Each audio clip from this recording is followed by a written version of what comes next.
What's up, everybody? My name is Kalen. I am the key keeper. Today, I am going to tune into Lucid Living TV. It is a podcast by Taryn Guy, aka Osset Iwaku, and she did the theme of reptilian currency, WOR question mark. So, war?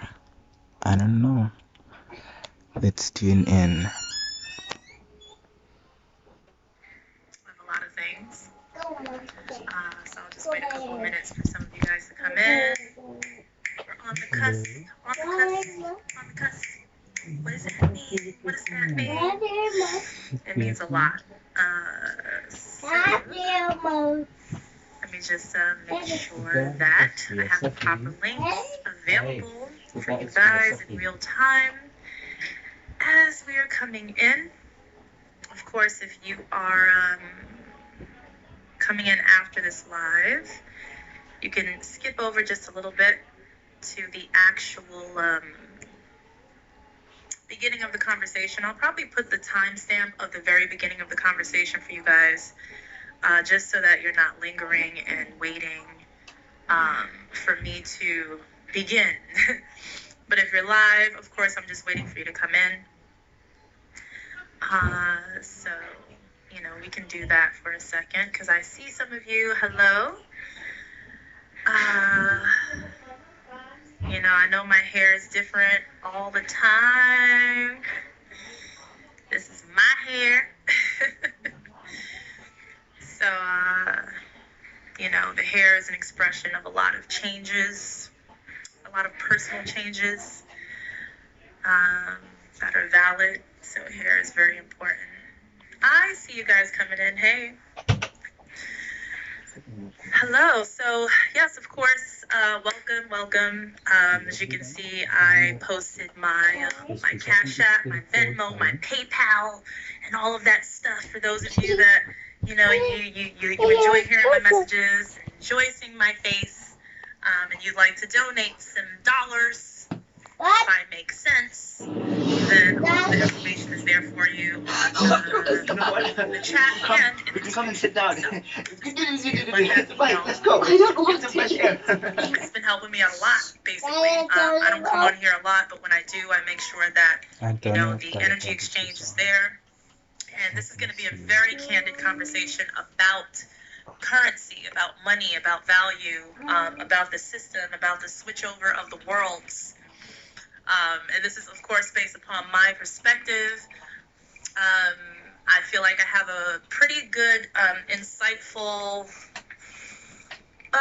anchoring into what's going on behind the scenes with the new programming of the new worlds. I'm not even going to preface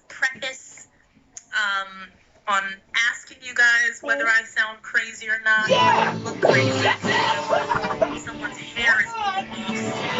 People tend to assume that the person is going crazy and a little loco again.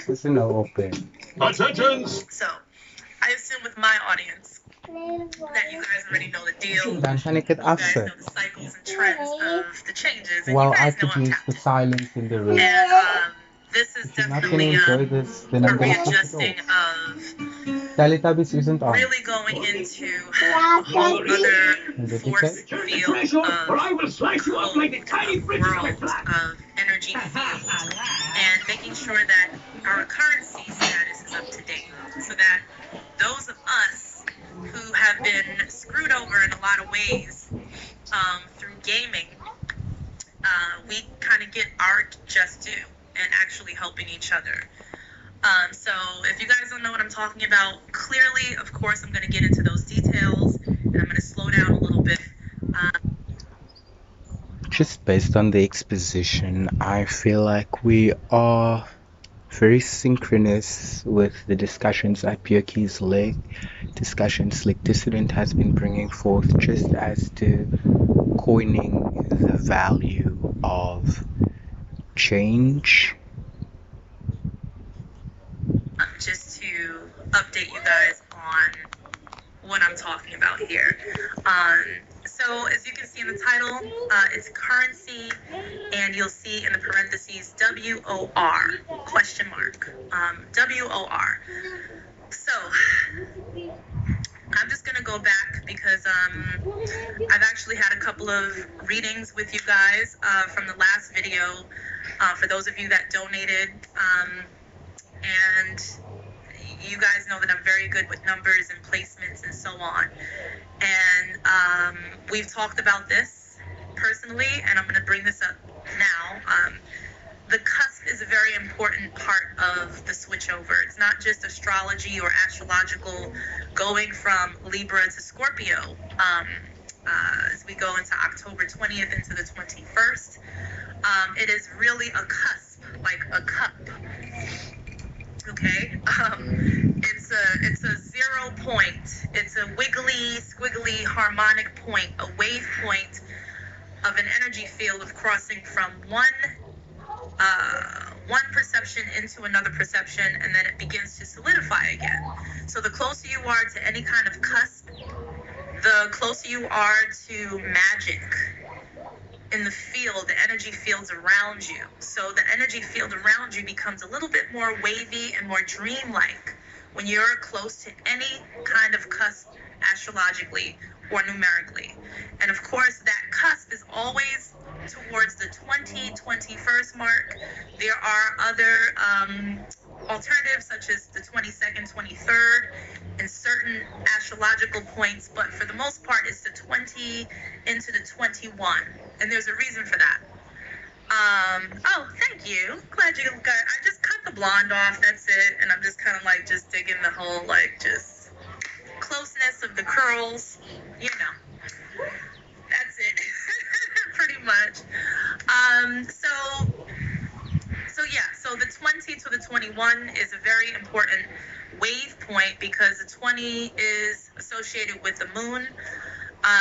It is a moon number, it's a lunar number, and it's also associated with just a point of the dreamlike state, the emotional state, the current state of being. So moon, as a lot of metaphysicians and conscious teachers and so on has spoke about this for so many years. So many others have explained this as well. How the moon is associated with money, with money. And it's crazy because I have my perspective to that as well. But we have moon, we have money, we have moony. We have the cow, we have moony, we have monkey, the moon key, the key to the moon. Monkey represents the beginning point of view, where it's kind of like a reset. Every single time that moon is being reset, readjusted, the dream world is being readjusted and being tampered with, there's a monkey or moon key-like state that happens to certain people that are not aware of just the energy flow within itself. So we all kind of like supposedly turn back into monkeys, and we need the keys to the moon. So therefore there are people in certain societies that have those keys. All right, so this is where we pay money for those keys so that we don't turn into monkeys. Am I crazy or nah? Crazy or nah? So October 20th, which is today, is a very, oh, thank you, Jeremiah, for your Cash App donation. Jeez.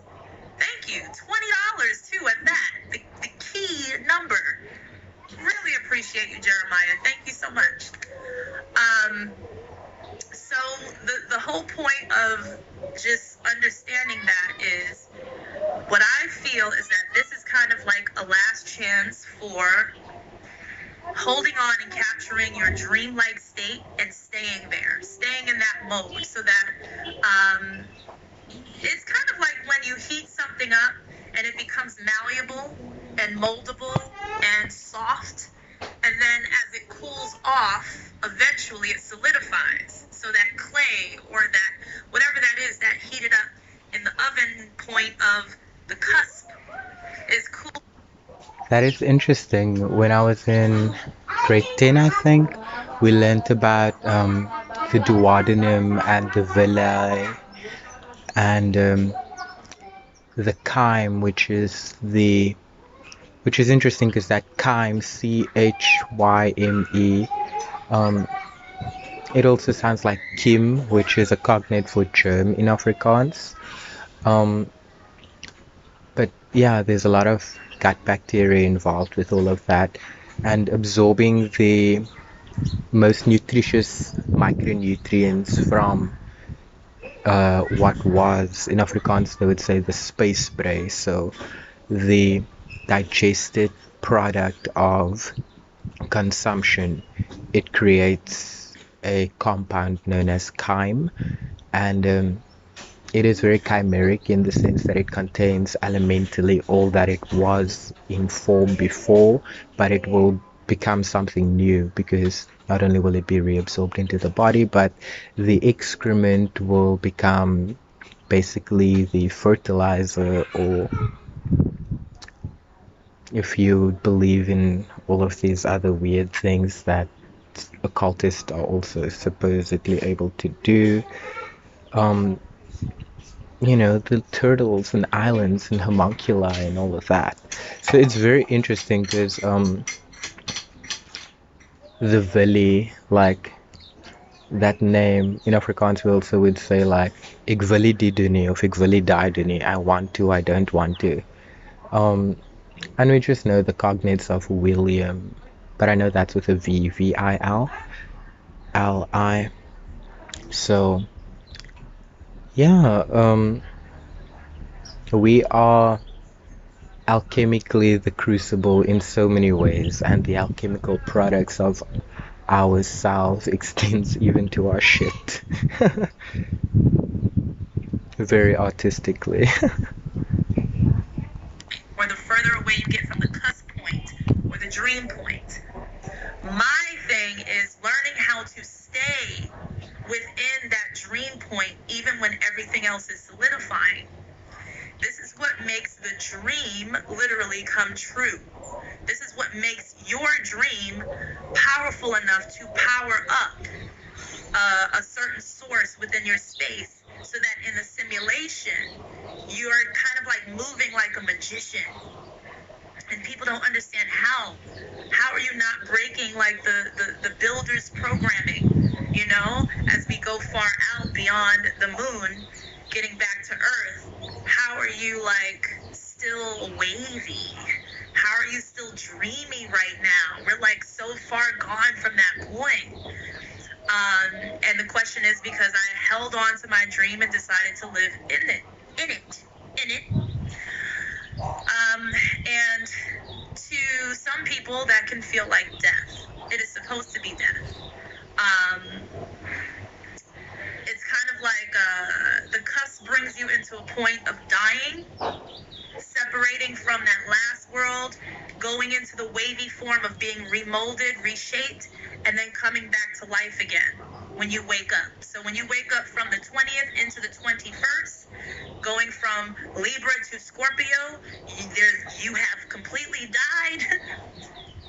And now you're being molded back into life again through a programming that you possibly may have agreed to or not agreed to, just because you simply aren't aware, which makes you a monkey in that sense.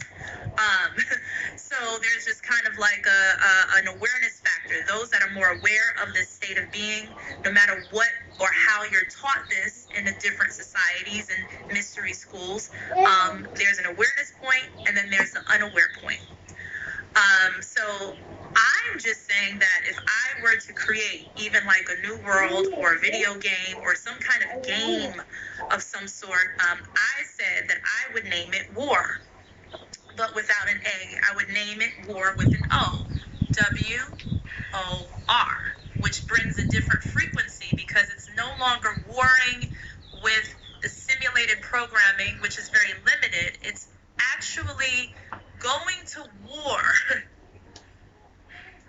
in a defensive mode. That's very interesting, especially in terms of how Apiok's Lake is a process of finding the power words and not be corrupted by it, and not be drinking the Kool-Aid, and not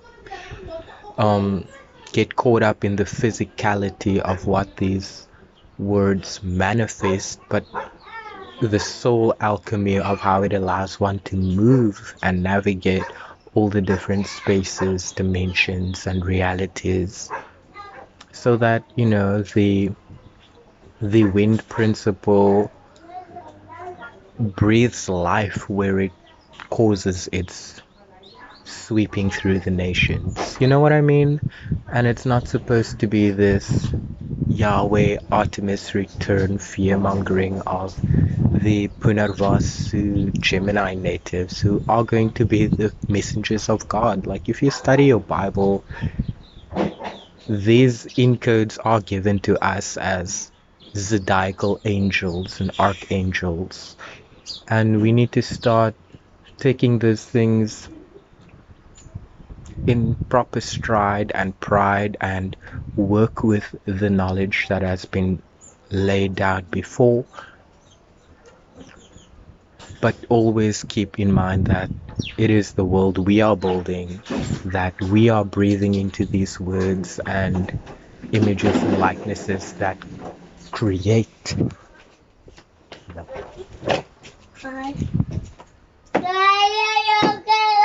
Just simply being who you are. So it's a flow state, it's a harmonic state, it's not a struggle state, but it's a very serious state of being. And anything goes when trying to protect that state of being for anything that threatens that point of view. There's a lot of malfunctioning that I've been sensing within the simulation within itself that doesn't make sense. And when we're talking about money, we're talking about value system. We're talking about when there's money involved, there has to be something that backs it up, right? Because anything that isn't backed up by anything, that makes it two-dimensional.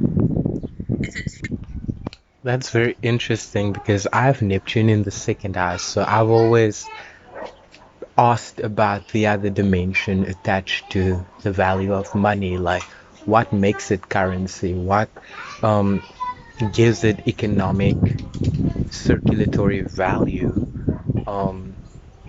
if it is backed up by gold, or you know what I mean. It's very interesting that where we are in the journey at Pure Gears Lake right now, it's very synchronous with manifesting our own wealth, manifesting the types of connections and channels through which we can circulate that wealth, and why our words have value, because it can be backed up by the wealth of knowledge that other people believe in, the value systems that code behind these words. 2D thing. It's like a 2D kind of like cartoonish like thing. It's not backed by anything, so when it turns around, it's kind of like paper. It's paper thin. So from the front, it looks like it's something that is full, but then once that entity turns sideways, it turns into a slit of paper because there's nothing backing it up. So therefore, it doesn't make it real, or it doesn't make it solidified into something. It can just, it's flimsy, you know? So right now in the simulation, the money that is circulating is very flimsy. It's actually what I would call it joke money or joker money. Not even joker money, it's joke money, it's play money. It's like Monopoly, one who owns all.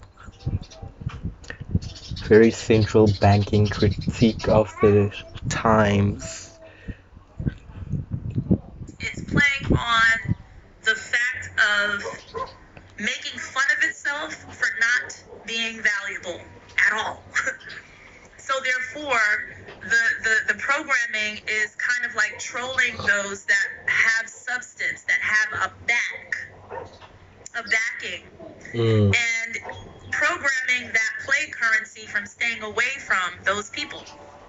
So people that have value and substance are not getting the currency flow that they've been working hard for, that they've been expecting. This is something I'm not placing on people. I'm not manifesting this. I'm not projecting this onto people into their realities. This could possibly not be the truth for you. This is something that I am recognizing in my space of being, and just expressing it without manifesting it for others. I'm very careful with that because I don't want to manifest lack onto anyone that is not experiencing it. And if you're not experiencing it on the money side, then please bring your energy into the force field that you feel comfortable with and share some of that, because that's the problem. There's an unsharing going on. That is also the impetus that my natal chart synthesis has given me, because before I had that natal chart synthesis, I couldn't really trust the astrological blueprint that I had in terms of manifesting my own value into the world. I didn't know what I had to share. I didn't know what constituted my intellectual property or my value system. If you watch the Homo Solaris video, I speak about Venus in Cancer because the astrologer behind the 5 principles of organized complexity, he denotes Venus in Cancer quite beautifully there as it relates to the moony, the value system that comes from the internalization process. And we know the birth of Mercury is in Ashlesha. We know Ashlesha is also a Ketu type of Gandanta with Maga. And I believe Ketu was also born in Ashlesha, which is very interesting because Mercury at the helm of esoteric Aries would be the Dioscuri of Ashwini, and the Navamshapada of the Sun's exaltation is a Gemini Navamshapada, which is the house of Goddess, which gets once more associated with the moon and the Lakshmi element of life. So I wrote down the word current, and when I think of currency, of course, I think of current. The first thing that comes up with current is up to date. So when I'm thinking of money, when I'm thinking of currency, I'm thinking of current, and I'm thinking of right now or up to date. So the question is, okay, since real currency is flowing in through this cusp, what is backed by stuff? The backing, the true currency is coming into the world right now, which is hallelujah. That's like the savior. Finally, there's an opening to allow real currency to flow into the simulated space, making it more real, which is in turn making it more dreamy, which is in turn making it more fun or scary or more multifaceted. So when I think of current, I'm thinking up to date. So look at the up to date version of you right now. Do you like the up to date version? Are you up to date in the space that you want to be mentally, physically? Look around in your environment, the people that are surrounding with you. Audit yourself right now. This is a real important cusp time from Libra into Scorpio, the scales into the mysteriousness, into the murky waters of Scorpio. That is where my moon is in Mastering the Zodiac. It is the literal cusp of Libra and Scorpio. It is the spirit of the butterfly and the Libra rabbit in Chinese astrology, which, in terms of just the wonderland of Alice, manifesting my own magic mushrooms and psychedelia in the world of meditation through intellectually reflective, imbibing art, which is something that I also have been learning by apprenticing people such as Guy and Slick Dissident. It was helping me to understand what does actually constitute the mint of my firmament, the egg of Urania, so to speak. That is the unexplored and unknown of my brain, because what becomes the deprivation in me becomes the density on a thumbnail, and it draws me in to kind of once again kick out my own value as a circulatory system, because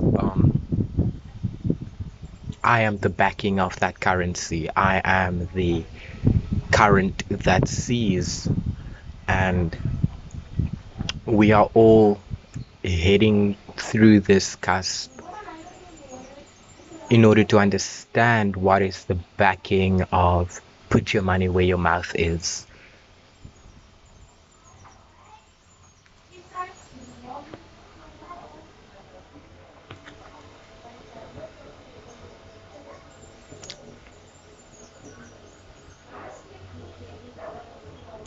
Also, the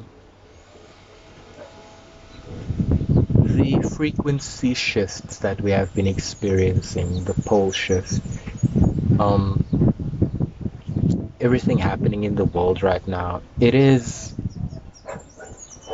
very grim, but at the same time, if you saw my last video, I punned the word grimoire in terms of like the Brothers Grimm spelling with the double M, because you know that was the currency of that time, the fairy tales and you know all the double initiation rituals, divine androgyny, sacred marriages, and all of that alchemy that was being circulated, you know. And if we look in terms of what steganographia,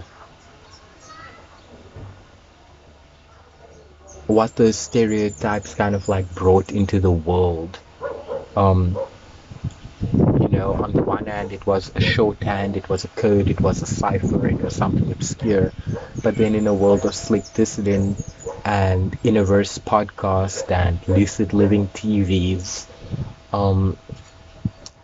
it becomes really valuable. It becomes the conversation pieces, it becomes the keys and entries that we have into manifesting spaces and realities and connections that are constructive to our well-being. Because yeah, like sharing our life essence with people who can appreciate the value of that currency and return to that flow reciprocally, you know, this is where manifesting with intention and alignment is key, because it's not going to really benefit me to try and figure out the alignment of how do I hack getting money in a corporate way, because I'm not built for that. I'm really just I have to like be a bit of, like a little slothful. Like I have Taurus in the 6th house, so, and Cancer, Venus, so to me it's very laissez-faire. I don't want it to be too much work, even though I would know what constitutes value. I get a lot done very fast and then I relax, because that's just my process of having a pulse within me that manifests into the simulacra. I am an observer type 5, so I take in a lot of information, but when that mammon spirit becomes weighed down by the cross of matter, that crescent of Mercury needs to kind of like embowel or embowel. And that's why I always speak on like, you might think you're putting out shit, but your shit can be very valuable to people who needs creative stimulation, people who need a pathway in reality to jump on and catch the train. And the train of thoughts is where the real value is at, because being current in the stream of consciousness allows you to know what your backing is and know what you're putting out there on multiple dimensions, and then you can perceive the returns of that, the dividends. That's why I credit myself for the dividends of the energy that I put out there. Even if I have a moon in the 12th house and the sun conjunct the descendant, and Neptune in the second house, that yard for me is how I am projecting in order to receive. And I can't take my moon eye Neptune out of my brain and bottle it for anybody, but I can express myself and create in the imbibing of that energy, so that the artistic visions that I have can be combined with the intellectualism of my Uranus, which is also in the second house at the exact degree at which my third house cusp is intersected. So in Aquarius, and Jupiter in Aquarius in the third house by a larger degreed orb conjuncting that Uranus. So that is my genius, to initiate things and synthesize things and expand upon the systematization of knowledge, and especially knowledge that hasn't been known before. That is my value to add to this space, and I'm very grateful that my confidence has been able to improve the more I was able to become validated by people who walk the talk, and it has allowed me to have the volition to walk my own talk and create my own wealth, my own connections. And it's not about money, but it's more about like the acquisition of material pleasure, senses, like stimulating the senses. How do I add to the simulacra of pleasurable, enjoyable matrices that can be worlds and realms to experience in this reality, right? And not to always be so seduced into buying into other people's code, because sometimes you don't know where that code, where the script runs out, where the JavaScript runs out, right? And I don't want to be Lucy in the computer. I actually want to be very physically alive and enjoy life, and learning that money is a part of that, but also how convoluted it has been. Like I have a very strained relationship to money, because growing up, money was always a factor that added to the confirmation of, well, how valuable are you or not, because of how my parents would withhold money to punish me into creating realities that they want, and depriving me from the money that I would need in order to have access to realities that I would want to create. For example, like when I did art and when I did design or things like that, they would buy me paint or something for Christmas. If I ran out of it during the year or something like that, they would be always coming up with an excuse as to what a fish pays, you can't have it now.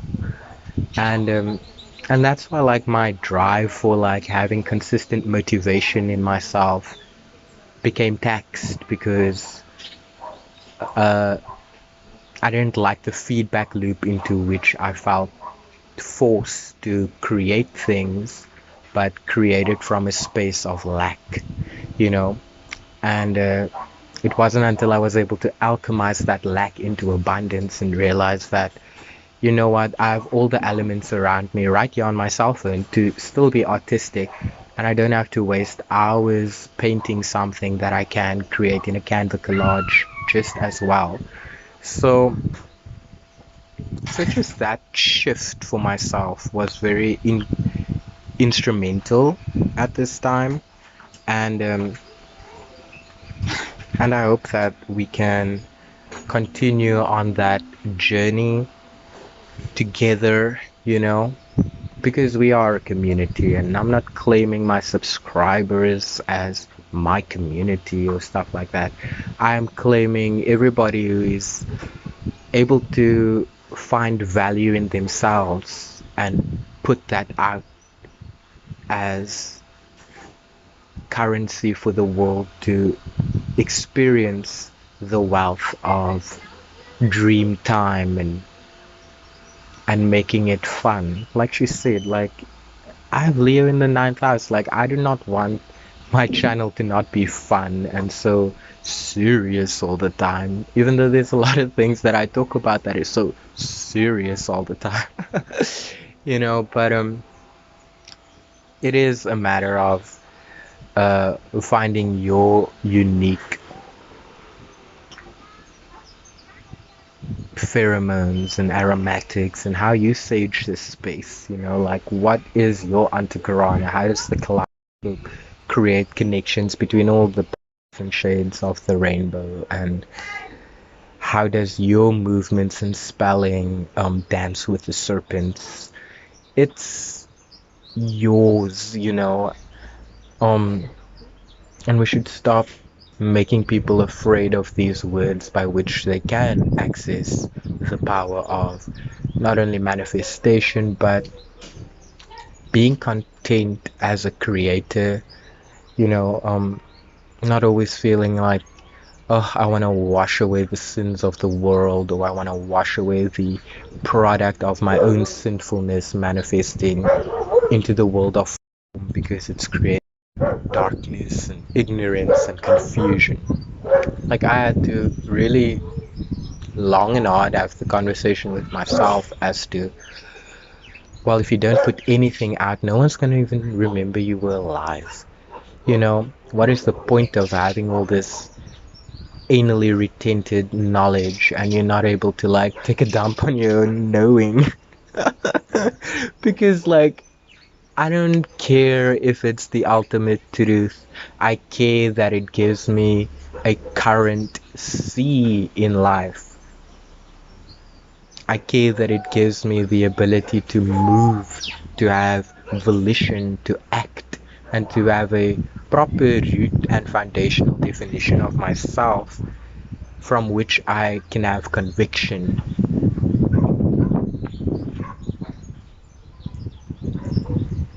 Oh, my YouTube once again is doing the most. Let me just pause here and see if I can get it right. Okay guys, we are back. Some technical difficulties, but we are watching Reptilian Currency WHR War as a recapitulation and reclaiming of the words that are the maritime NW Admiralty circulation of the commodities at sea. It is a little Martian, it is a little Venusian, it is everything that we have been learning a la Jordan Maxwell, and I'm just bringing it together with like the greats such as Rudolf Steiner and Manly P. Hall into the currency of people like Slick Dissident and Karen Guy and all the outlets on YouTube that I have gained such a wealth of knowledge from, and so we are going to be continue watching this. Hopefully I can just tune into where we left off.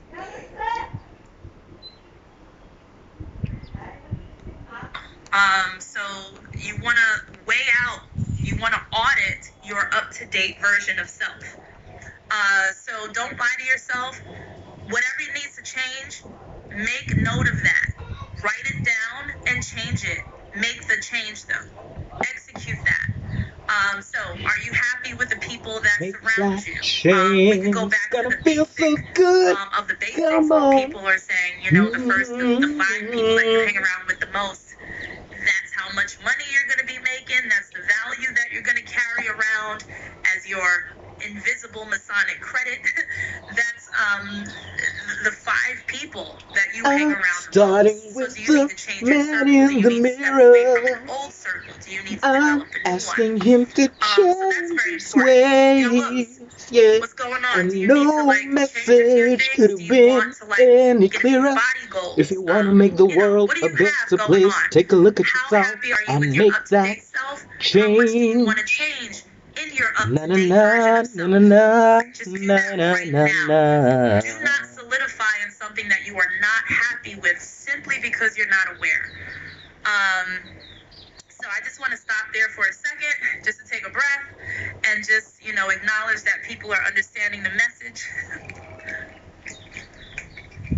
And also, you know, always taking a few moments just to simply appreciate any kind of like contributions financially, you know, via donations, Cash App, Venmo, PayPal, anything would be appreciated. However, just like I had before, and I've had these sessions with people, any donations over $80, you will receive a session from me for an hour based upon all of this stuff that I'm talking about, but more personalized. So I do go based upon your numbers and a lot of other things, and it's very easy for me to tap into this personally. So if you want to get something back for your simple donations, you can do that.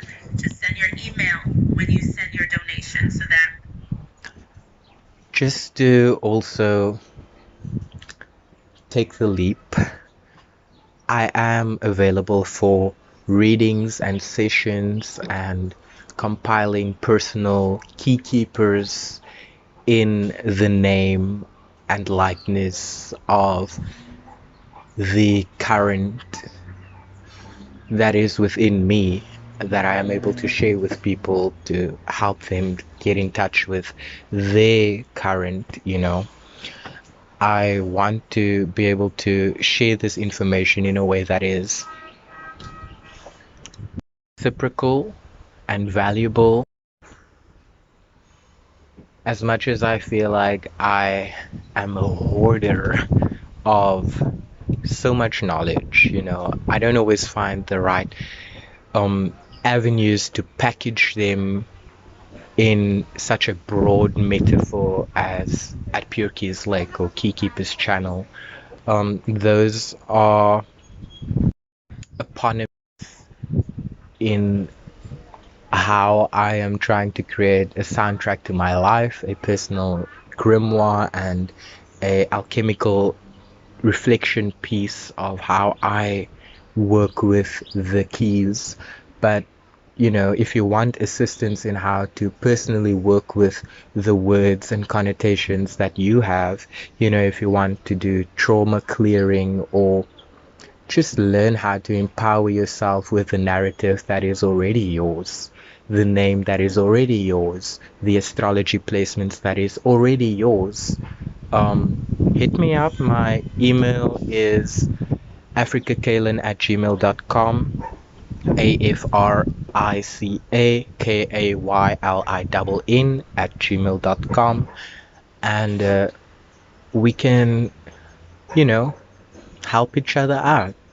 I need money and a means of sharing the information in a tailored way so that I can be of service with the specific questions. You know, as a projector in human design, it is always pertinent that we have the right invitation, and therefore, you know, like I can't blare everything out here, but in a one-on-one session with me, if you want to do a video call, if you just prefer I compile a reading as a audio to your chart,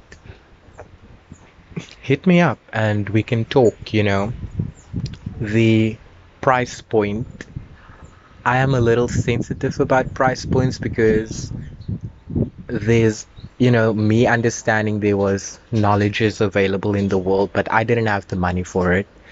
There were books that were recommended on certain YouTube channels and stuff that I could never really buy them. I could only read like what I could get on Google Books or something like that.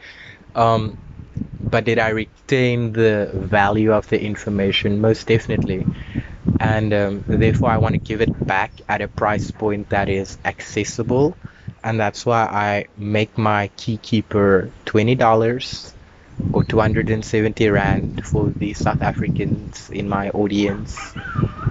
I don't think it is a lot, but $270 a day. Oh, not $270, but hopefully I can get to a point of appreciating my value to ask for that. But at this point, I just feel like as a novice in the space of being in the digital currency, I don't want to alienate anybody through my prices, and I want to get as much work as I can. And also just like I don't want to make my price point too low so that people don't think that it's anything valuable or that it's something cheap. So $20 is what I'm starting off with. Hopefully in time, as I get more and more clients, I've been getting a few clients, hopefully I can increase my price point when I've been able to package and streamline the knowledge that I am able to compile into a Keykeeper or a compendium, just as a general companion guide to the personalized reading or session for people, so that they can have the knowledge that I have in the palm of their own hand. And yeah, like, I mean, not everybody always has data or Wi-Fi to like stream a YouTube video, into which some of my notes and stuff are kind of scattered, just in terms of like where I felt like they were relevant as meditation pieces to background the knowledge that I am discussing, or reactions that I'm doing, or lectures and things of that nature that I include, like in The Cosmic Man, if you've seen that. But I have a whole set of those notes that I basically want to create one book out of. I haven't found a means of like organizing it yet. And but at the same time, I'm just sitting on it, so if anybody does want one of the notes or one of the compendiums of notes that I do have kind of like as an individual booklet, I can hook you up. Leave me a comment, leave your email, I will email it to you. And that I can just like, I can do that for free, but if you want it compiled as a compendium and a guide alongside synchronistically to like the planets and placements that you are archetypally resonating through, and your name as a Keykeeper, as a guide, I want to be able to specialize what I do know to be constructive and useful for people, so that they have concepts and vocabulary to articulate themselves and know their own worth on multiple dimensions, and not be thieved from the currency that they can produce, So that I can schedule it for you. So just wanted to put that out there. This is how I am bringing in currency for myself. I've been like in struggle mode for a little while. Doesn't look like it, doesn't seem like it, but it's for a reason, because I don't feel like I am, but I know there's a certain direction in the game that doesn't support someone like me. In the game, I am an enemy. I am the type, I should say, that the Centennials or Sentinels or whatever you call them in the Matrix come after, because they see me as a threat because I have a back. Because I'm not a 2D form, I have a back, which means that I'm a 3D in a 2D world, which is threatening, right? It's too much code. It's too heavy for a 2D game. But if I am successful in being who I am, and more of us are successful in being who we are, we broaden the space and make the space big enough and welcoming enough to hold our level of entity. We do not have to dial ourselves down anymore to be as light as a feather in a world that doesn't care about the backing because its program is too small. So we are the dinosaurs. We are the ones that hold the ancient code, the code of true meaning, true substance, and true magic. And to a binary system that is weighing that and saying that that is too heavy and that we need to drop it off at the midpoint, like going into an airport and you bring in a bottle of water and they're saying, hey, you gotta like throw that away. You can't bring this in. This is where we say, yes, I can. Actually. So this is a point of kind of breaking the rule by flowing into that cusp and bringing the heaviness and using that so-called heavy weight to expand the space. This is how we expand it, and we actually override the limited program that a lot of us are not looking forward to going into, to live in loops and prison cells of the past. This is very valuable to me to listen to right now, because just in terms of what my Punarvasu Sun journey has been,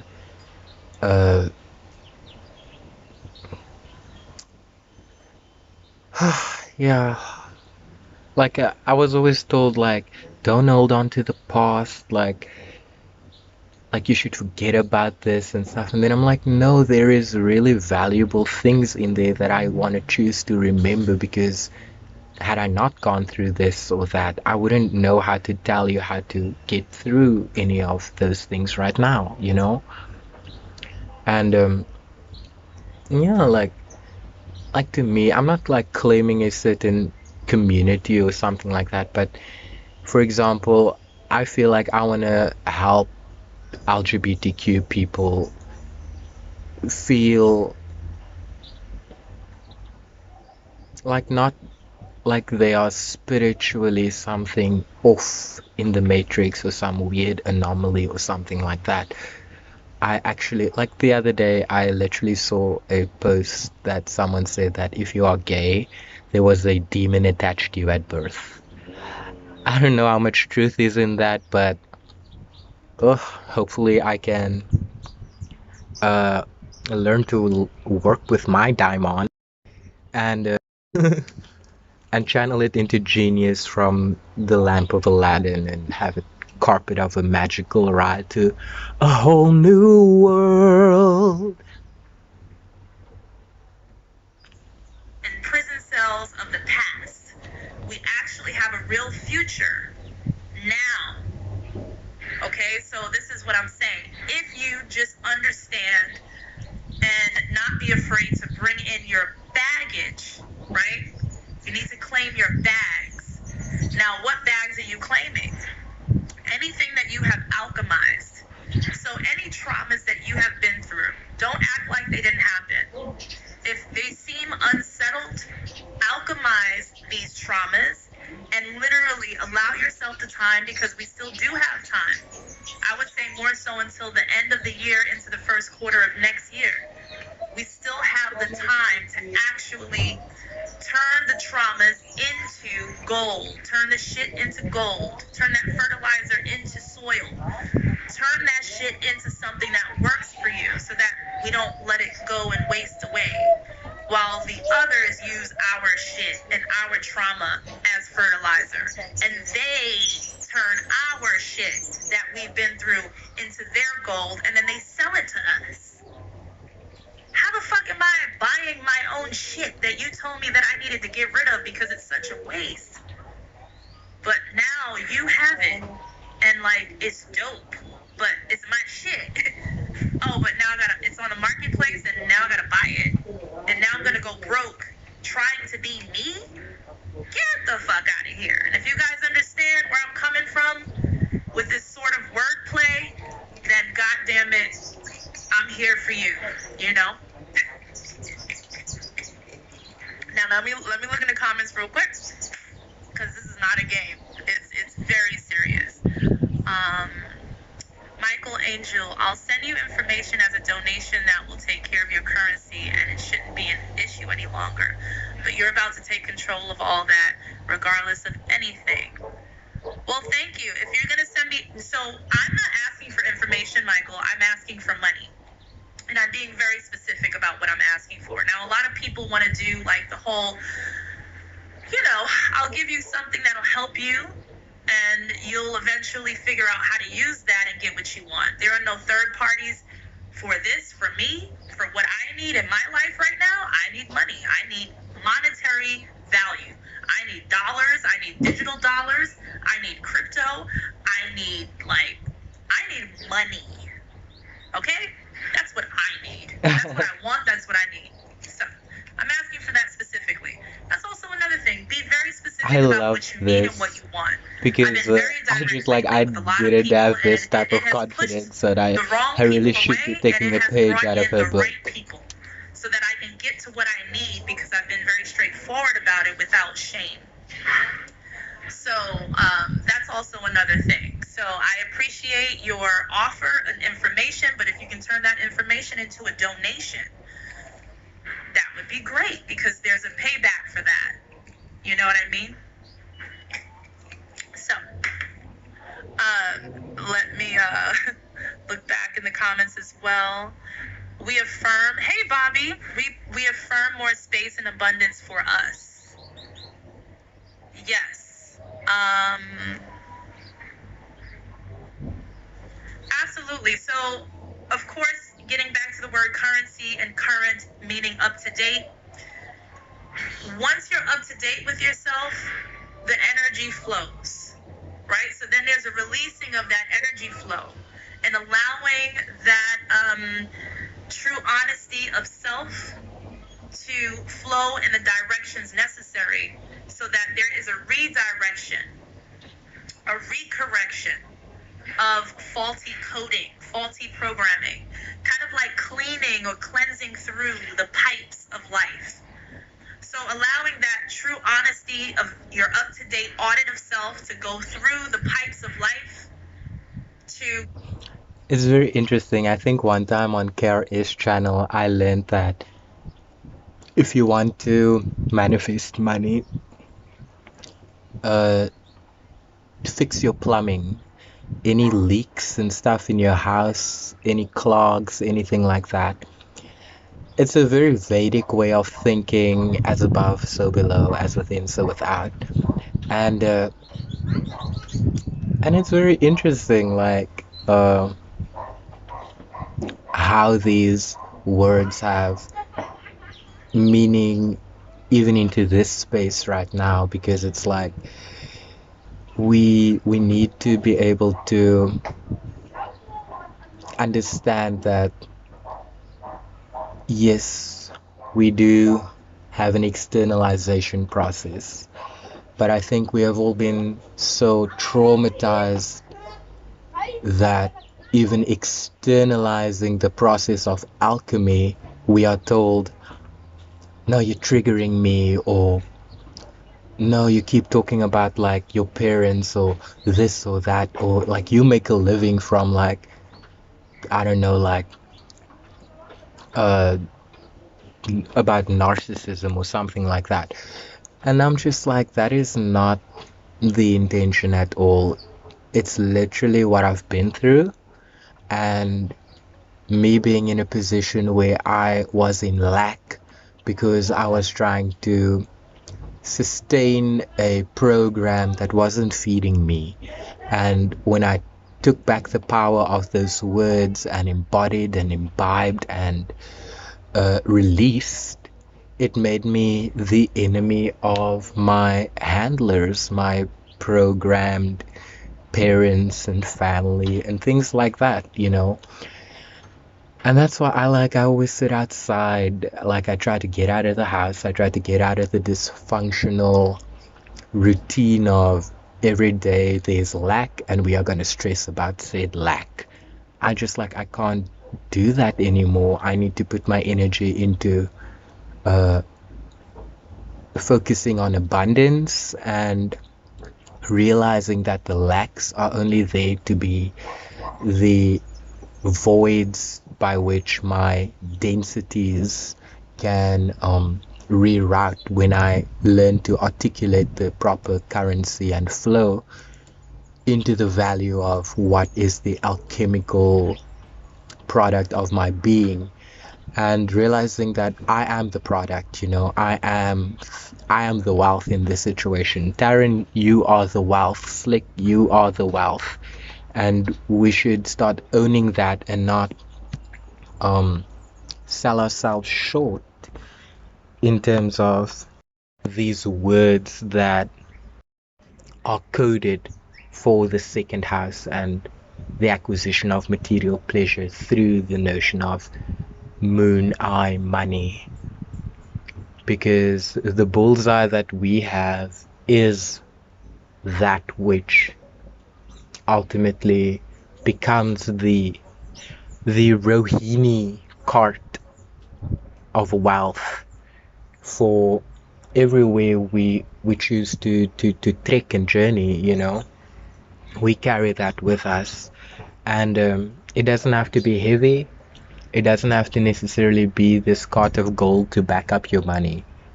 It's the spiritual gold of your soul's knowing, because it has the experience to know what it's talking about, and it has the sense to come into this space and just feel out what people need from you, and being able to transform yourself into the modus operandi that gifts them that.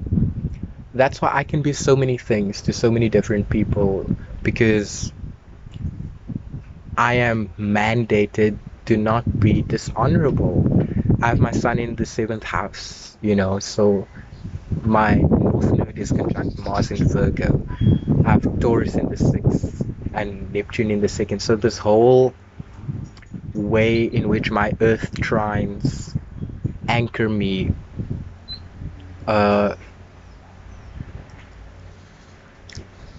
it has taught me that you only get what you put out, you know. And if you put out the frequency of I am agreeing with people telling me I ain't shit, I don't have this, I don't have that, and that's what you're gonna receive. So, and if you're gonna agree with people saying you're a narcissist because you claim truth in yourself unseen, and then they're like, oh, look, you just have this big ego inflated with arrogance, Jupiter trining your sun and all of that. Yes, I have that. And yes, it has been arrogant in the past. But now I'm like, it needs to be arrogant in the way of confidence, knowing what I do have to offer, and not be this pedestal of I'm so good and you should only hope that you can have access to me. You know what I mean? Like, that type of thinking, it needed to change, because I thought I needed to be an Enneagram 5 and just like have this layer of books like Beast or something, so that my bell can come into my world and give me like the roads to my Punarvasu. And I had to be my own bell. That's why I have Pluto in Mula. That's why I have quincunx between my Scorpio Moon at 29 degrees conjunct Pluto. I have a quincunx of that placement to my Sun in Gemini. And the other part of the yard is substantiated by Neptune in the 2nd house with Uranus there.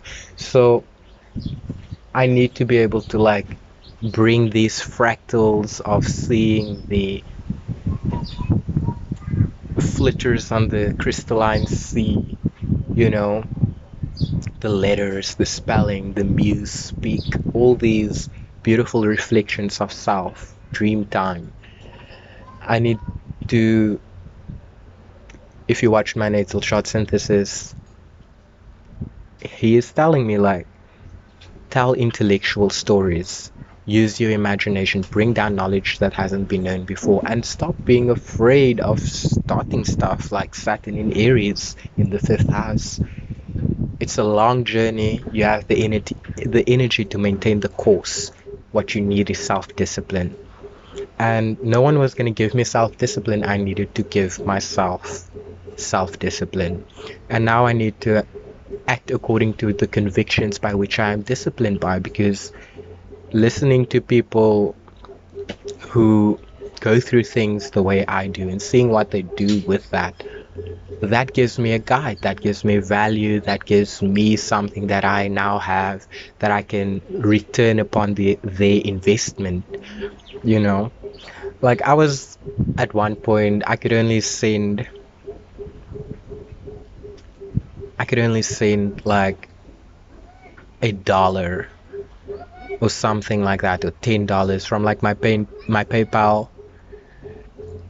I could only send that when I wanted to donate to someone such as Tarot Guy, or to my astrologer, you know, from the 5 principles of organized complexity. And even though at the time that was all I had, it wasn't any less valuable as a means of me circulating their value through myself back into the world, because now I was able to listen to that natal chart synthesis probably for about 6 months. Every day I played it for myself until I had the courage to make my YouTube channel. Yourself to go through the pipes of life to clear that space so that there is an attraction to what it is that you're asking for. I always say, if money was a person incarnate, would money be attracted to you? This is the kind of money that's coming into the space right now through this fucking portal. Would money be attracted to you, first of all? So, some people want to impress money. Some people want to work with money. Some people want to be like money. Some people want to be around money, right? But if you take money out of its form of being money and turn that into a person, a dude, a woman, like whomever, and you were to walk into a space, would you get money's attention? How do you look? How are you dressed? What's your presence like? What's your value in conversation? How do people feel around you? Is money intrigued by you? Is money looking at you from across the room? So you got to start thinking like that. Like, yo, I want money to be attracted to me when I fucking go around it. Like, I want money to see me. I want money to talk to me. How do I act? How do I flow in the space to attract money? Or do I chase money around the room while money runs away from me and money is just like, right? So it's kind of like thinking in those terms of changing the actual tangible of money into something else to get a better idea of it. So yeah, attracting that flow, but clearing those pipes of energy flow with simple honesty and currency of self. So it's like auditing the personal value, recorrection of the self, and bringing it into the bigger picture. So I also feel like just through the numbers within itself, this being October, this being the 10th month, and this is being the 20th day, most of us in simple numerology, thank you, Kiana, for your Cash App donation. Appreciate it. For currency live, thank you. 20 is the number right now. I'm getting a $20 donation twice so far. Thank you guys. As I'm talking about 20, so see how that works? Man, okay, so October is the 10th month. The moon, or the number of the moon, is, or I should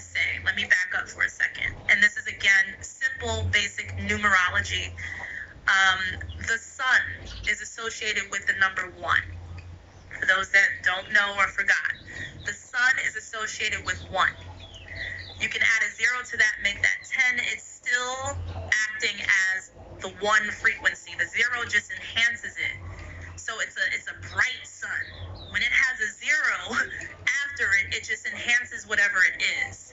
So that's why, let's say, for instance, my life path and my born date is life path number 10.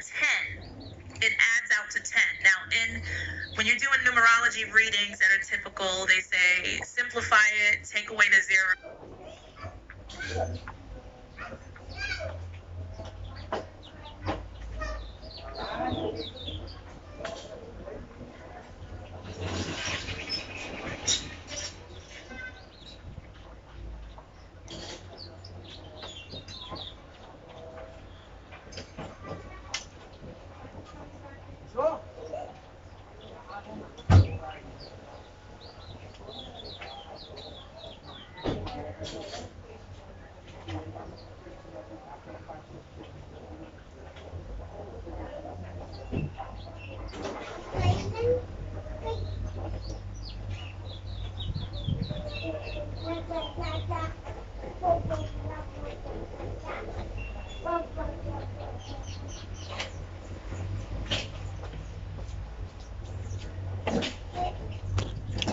Oh no.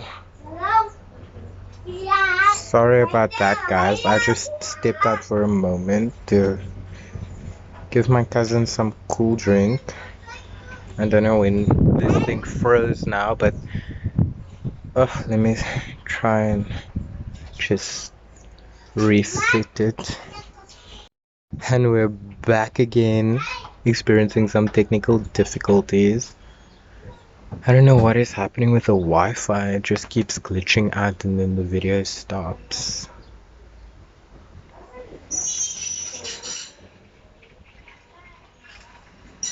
Oh, now it's doing this freezing thing again. Guys, I need a new phone. I need money to buy a new phone. And just like better recording equipment as well. Because I do want to like have the ability to kind of like do the screen shares and the, you know, and like the video conference type of things. But I just like my phone is not technologically up to par for all of those things. But yeah, we are claiming for ourselves a new iPhone, the best of the best, a MacBook, everything that we need to like set up shop and create at Pure Keys Lake as a more fully fledged channel of interactive wisdom. Self to go through the pipes of life to clear that space so that there is an attraction to what it is that you're asking for. I always say if money was a person incarnate, would money be attracted to you? This is the kind of money that's coming into the space right now through this fucking portal. Would money be attracted to you, first of all?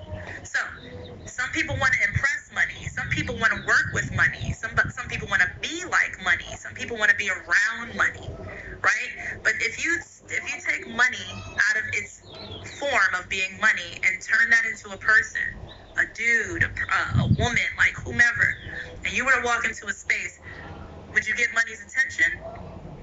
How do you look? How are you dressed? What's your presence like? What's your value in conversation? How do people feel around you? Is money intrigued by you? Is money looking at you from across the room? So you got to start thinking like that. Like, yo, I want money to be attracted to me when I fucking go around it. Like, I want money to see me. I want money to talk to me. How do I act flow in the space to attract money? Or do I chase money around the room while money runs away from me and money is just like, right? So it's kind of like thinking in those terms of changing the actual tangible of money into something else to get a better idea of it.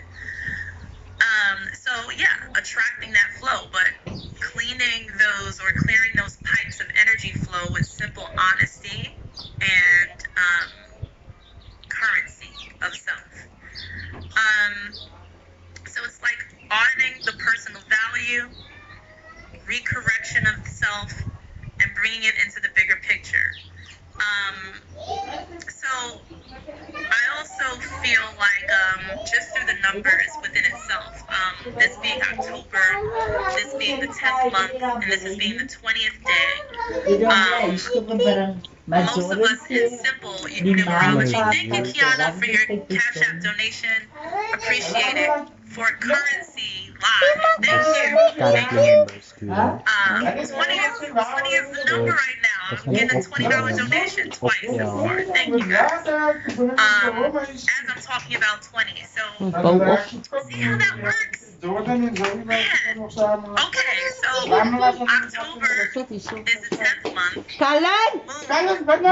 Ay, trakay plastic, tanga. Or I should say, let me back up for a second. And this is again simple, basic numerology. The sun is associated with the number 1. For those that don't know or forgot, the sun is associated with 1. You can add a 0 to that, make that 10. It's still acting as the 1 frequency. The 0 just enhances it. So it's a bright sun. When it has a 0 after it, it just enhances whatever it is. So that's why, let's say, for instance, my life path and my born date is life path number 10. It adds out to 10. Now, when you're doing numerology readings that are typical, they say simplify it, take away the 0, that makes you a life path 1. I can't be a life path 1 because 0 is way too important to me to just get rid of it. Right? So I want to keep 0 on my life path. So there's no programming on anyone that has a life path 10, which already breaks me out of the code of what they say about life path 1, which is usually the solo journey. It's the journey of self by thyself. Okay?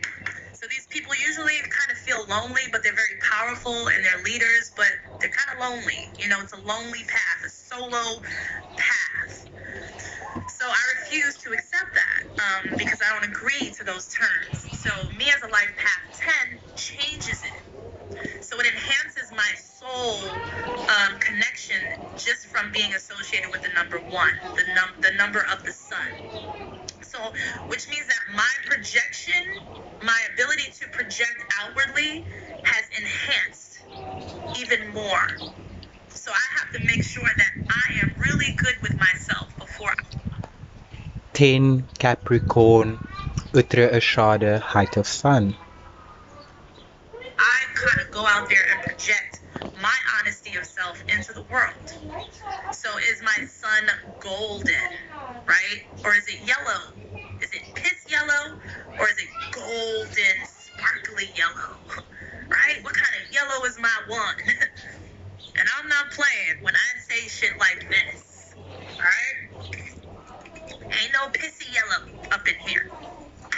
So, when we're talking about 1 or 10, we're talking about the sun, either way. So right now, October is a representation of the sun.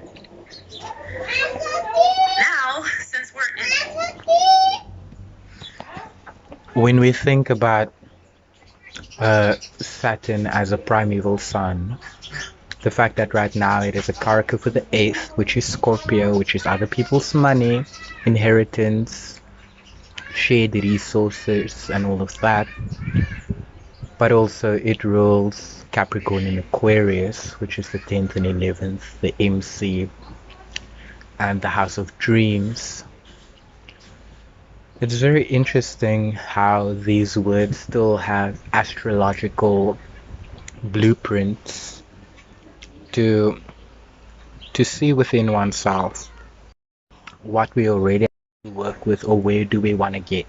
Because I don't think we need to envy anybody else's birth chart placement because they have like a Rohini moon or whatever it is that is so traditionally associated with wealth and manifesting abundance, because everybody's chart, everybody's moon tells them how they can make money, everybody's second house tells them how they are going to tap into their soul in order to like give the currency its value through the moon eye.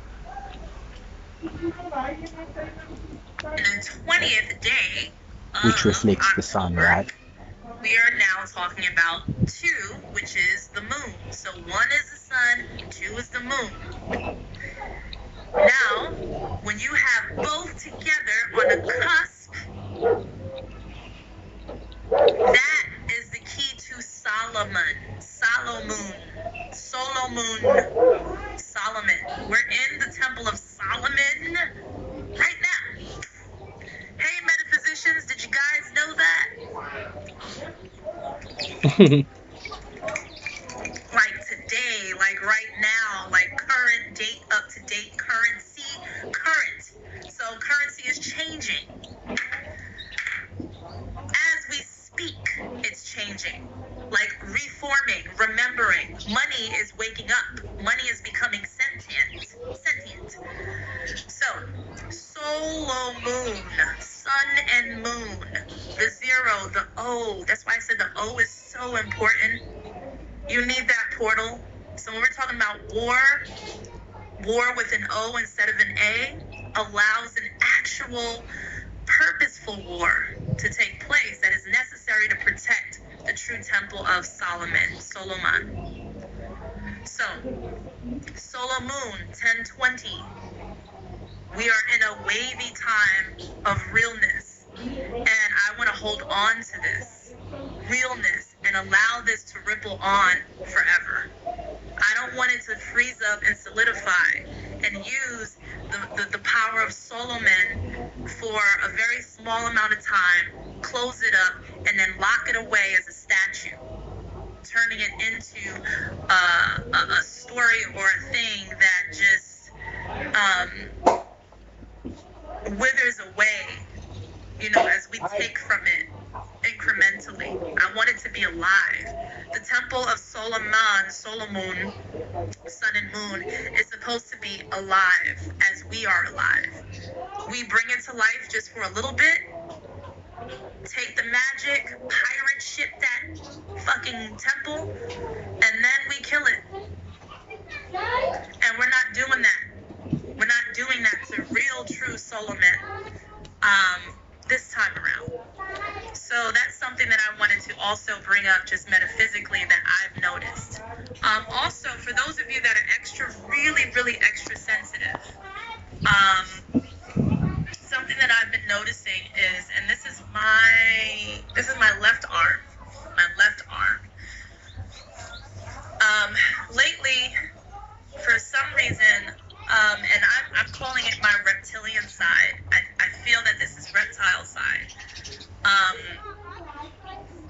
This side of my body has been tingling as an alert or an alarm when I get around certain people that are not for my well-being, that are considered threats in my space.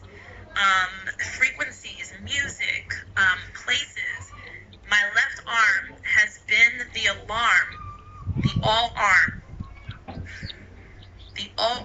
alarm for whether things are good for me or not. And anytime it buzzes or I feel it, it feels kind of like a tingling, but it's not comfortable, but it's not painful. If those of you who have been feeling that, very interesting if you have. It's hard to explain, but this has been my alarm system. And ain't nobody cutting the system off. Because when this alarm system off, something happens in the ethers and the environment that actually attacks the very thing or the very person or the very frequency that is fucking with me. So it's like it's an automatic defense system when it's kind of like, again, when a reptile has its scales go the opposite direction, it hurts the creature, whether it's a snake, whether it's a lizard, whether it's a fish, whether it's anything with scales. If you're rubbing the scales backwards, if the current is going in the wrong direction, wrong meaning that you're not going with the scales, you're going against the scales, and when that hurts the scales, something has to change. That's how beautiful and that's how powerful the actual skin of a reptile is.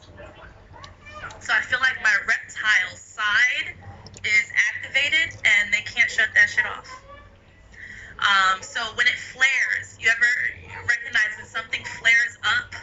Like when, something gets puffy or like porcupine-ish, or something happens where you ruffle the feathers or something, or the spikes of a being that feels a threat. That shit is not pleasurable for the person that is really poking and trying to make something, trying to make this entity uncomfortable in the first place. So that has been activated. That is not turning off. So I just wanted to kind of like at least express that for those of you that have been feeling that as well. Justice for all. Yes, the war of the worlds, realms above and below, within and without forces. Just learned I'm an Aries too and always felt the dragon rage, and now I feel the turmoil in my bones. All of the vibes. Right, dragons are reptile beings. Wow, yeah, dragons. Maybe it is the energy of the awakened dragon, which is connected to multiple beings. So if you're fucking with one of their beings, you're fucking with the actual dragon. And then and dragons are very real. Check out the video on Maldek that we posted with galactic astrology discussing that. I just find it very interesting that every day I can tune into YouTube, tune into my favorites, and it's like a continuation of things happening at Pure Keys Lake within myself and the world at large that are coming online for me in the currency of my being. And it's very gratifying that I can have just beautiful souls along the journey, being reflections and extensions of my own gnosis. And I can just continue to be grateful and disciplined to serve in the knowledge of that as I am navigating all the changes and all the dreams that I still want to manifest with integrity in my life, learning what is good for myself and what to actually claim, and listening to my body as well, listening to my truth rather than an opinion. So it's kind of like when the family or the connection of the actual dragon or true dragon serpent, there's like it's not like a hive, but it's just kind of like you fuck with her, you fuck with him, you're fucking with the major, you're fucking with the big dog, the big dragon too. So keep fucking with my people. You're gonna get like some feedback from the big dragon. So I suggest you think about it before you kind of like go into the space with the same old behavior, or learn how to shift and change it. So we're definitely a part of something bigger that is very much awake and alive. Not everyone is a part of that though. And yes, certain people are special, and that's okay. Just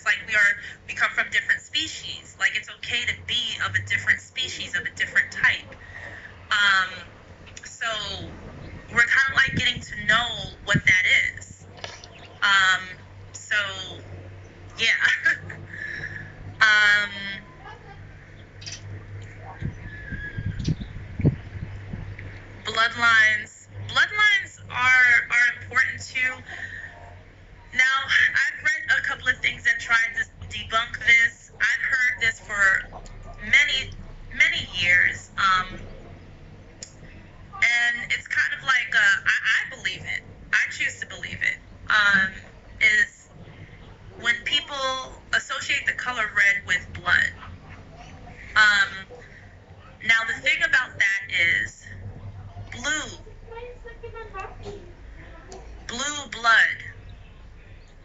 blood, or they say even when you're looking at your veins, because kind of like it's the proof that is there. When you look at your veins, it kind of looks greenish or bluish, and there's blood running through the veins.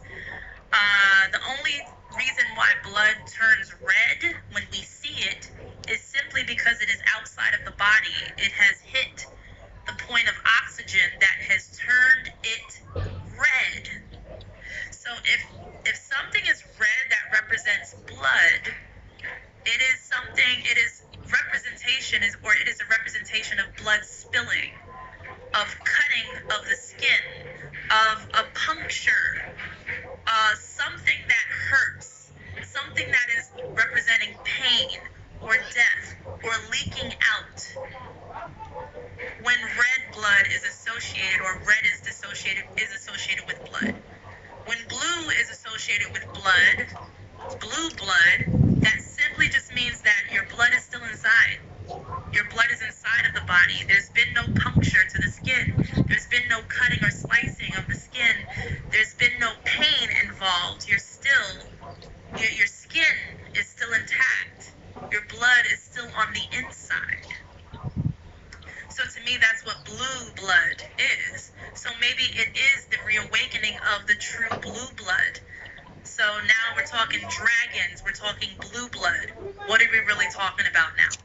Because that is what is in this portal. Not even coming into the portal. It's in this portal and can't nobody move it out the way. So people just need to, there are people that have been stuck in their ways. Sometimes when I meet these people, I joke around and I say, dude, you need to update your software. Your software is out of date. Like the world is literally upgrading so that we have more space, more gigabytes, more space to create, not loop the same shit when we have the opportunity to fill the space in. And it's kind of like, if you don't upgrade your software or your way of thinking, then you're kind of like fucked over. You're kind of screwed. So it's like, yeah, like there's something that is very much alive that was sleeping before. The sleeping giant, the sleeping dragon, it was sleeping.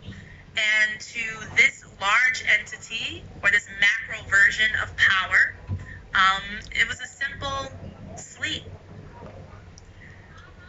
That's very interesting, especially the video that we watched on Maldek, the revelations of Lucifer as a light being, what fallen angels or Asterians really are, and the cosmic dragon Manly P. Hall spoke about as the total symbol of the heavens. It's very, very interesting. You know, these knowledges are alive and well, and we might not always be like, this is the transit, this is the portal, this is the download. But when we listen to people, these are the things that are here right now. It is around us astrally, it is infused through us, it is our DNA memories and stuff coming online. It is all these ancient knowledges being released on YouTube. You know, they said the revolution wasn't going to be televised, it was going to be digitized. So it's very interesting how all these things kind of like tie in very magically into a very real experience where we get to be at the forefront of making alliances and choices for our greatest good, you know, and learning to not be selfish and learning to be within integrity and sovereignty, when we do make our claims, it's very synchronous to at Pyoke's Lake, and it's very synchronous to what is the threshold, the cross of the Rubicon the world is experiencing right now with our choices. For us, that can be like, hundreds of thousands of years of sleeping. You can't stop this entity from waking up, because when you do that, that's called a coma, that's called an attack, that's called a death. And this entity is not dying and cannot die. So we cannot stop this large macro entity from awakening. There are no chains that can bind this entity into a bed of sleep called a coffin. So this is what's happening. I love it, because when a giant awakens, shit be falling off, stretching of the arms, what's been on me, like, I gotta, first thing I gotta do is kind of stretch, expand. The coiled reptile is expanding. So there's so many visuals that I can just come into and recognize. The way that I have been more attentive to my posture and doing certain yoga, doing certain stretches, it was almost like I needed to align my spine again, because I was sleeping on the floor like Cinderella, very Uttarabhadra part of my human design sun. But it was almost like I needed to create flexibility for the serpent within to be able to move. It was like, it was like having a good stance, like in martial arts, having good flow with the chi, very Kung Fu Panda, learning to loosen up and just have no resistance, because resistance is kind of like the enemy of this process, where you need to allow the shocks and the energy to jinky 36 turbulence through you. But at the same time, there are all these other means of anchoring yourself to go along the ride or go along the wave, to surf. And that's what I feel like I've been doing, getting ready to surf when things do come to pass. I want to be in my most flexible, prepared, non-resisting state of being able to go with the flow, and not go with the flow in a get along, go along type of way, but with integrity and with actual choices as to, where do I island, where do I beach, where do I dive, where do I surface, that type of thing.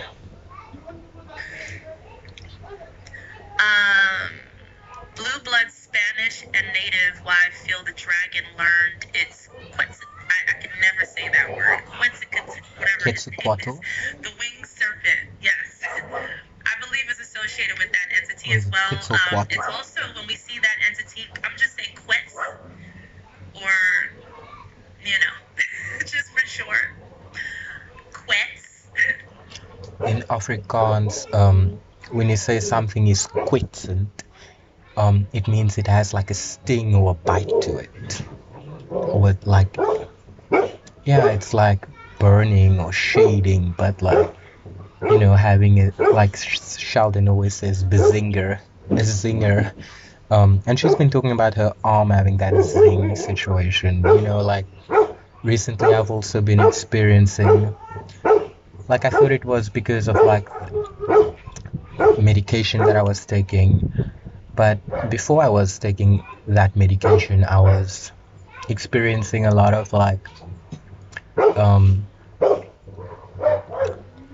neuropathy, or tingly nerves, or feeling certain tight burning stretches to like tendons being stretched and stuff. If I've sat too long, if I've like just been inactive too long, there was this need to get up and move and realign things and put things back in their proper place. It was like, yeah, you can slouch this way and haunch that way, but like when you need to be in Dragon Ball Z mode, the Super Saiyan mode, the chakras needs to be aligned, and you need to make sure that your, like the muscles between your ribs and all the muscles that support your back and the expansion of your thorax to breathe properly and stuff like that.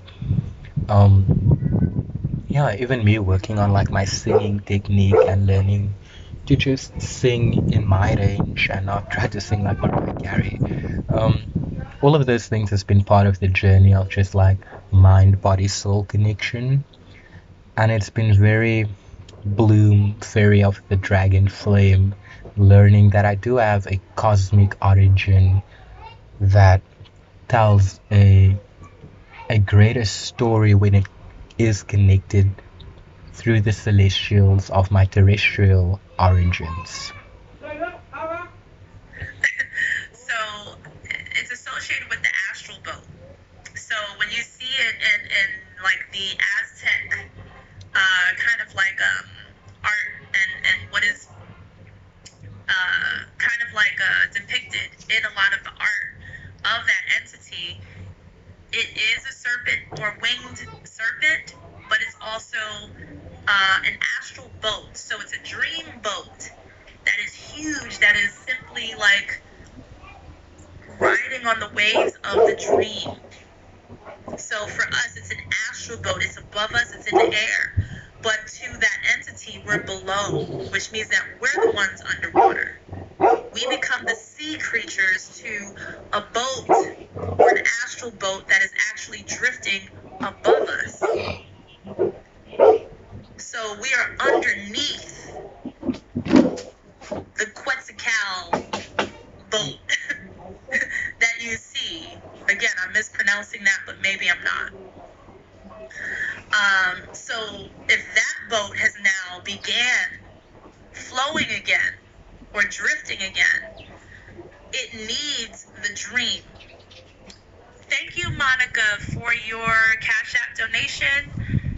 You sent me your email. I will email you and let you know when we can schedule our numerology reading for sure, because you donated $80. Thank you so much. See, there's That reminds me of what you just said about like the astral and the dream boat. The experience that I had like about 2.5 weeks ago. Yeah, like the curtains were parting, the waters were descending, the Abzu Tiamat, Achilles heel, arrow of the river of Styx, Ajay Kapat, like single path, golden path, that type of thing. It really was revealed to me in my own personal gnosis of what my unconscious imagery and knowing when it all kind of like spoke simultaneously, like an entity that is listening to all the chatters and dreams of the world, telling me like, well, this is what I hear, and if you are going to make words and names for creation that takes anybody's root away from like the shadows and densities that they would need to like shape and bend their light and give it volume, give it dimension, give it, not be this like flat line of one-dimensional self or two-dimensional self. Like it was telling me like, who's gonna like keep your memories if you like burn up all the water? And I just like, I love that. Oh, that experience, it was so frightening to me. And I feel a lot more secure within myself now that I was able to, as I said, like spiritually come out to my family and tell them all the things that I felt I was hiding at that point. Because once I felt like there was nothing to hide anymore, I could just be and release and create consistently and not be afraid anymore. The service in exchange for your donation at a certain point. Thank you for that. So the boat within itself, in order for it to go afloat, it needs the sea. It needs us to hold it up. Without us in a dream state-like being, it has no water, which means that it can't go anywhere. And this being, I love this.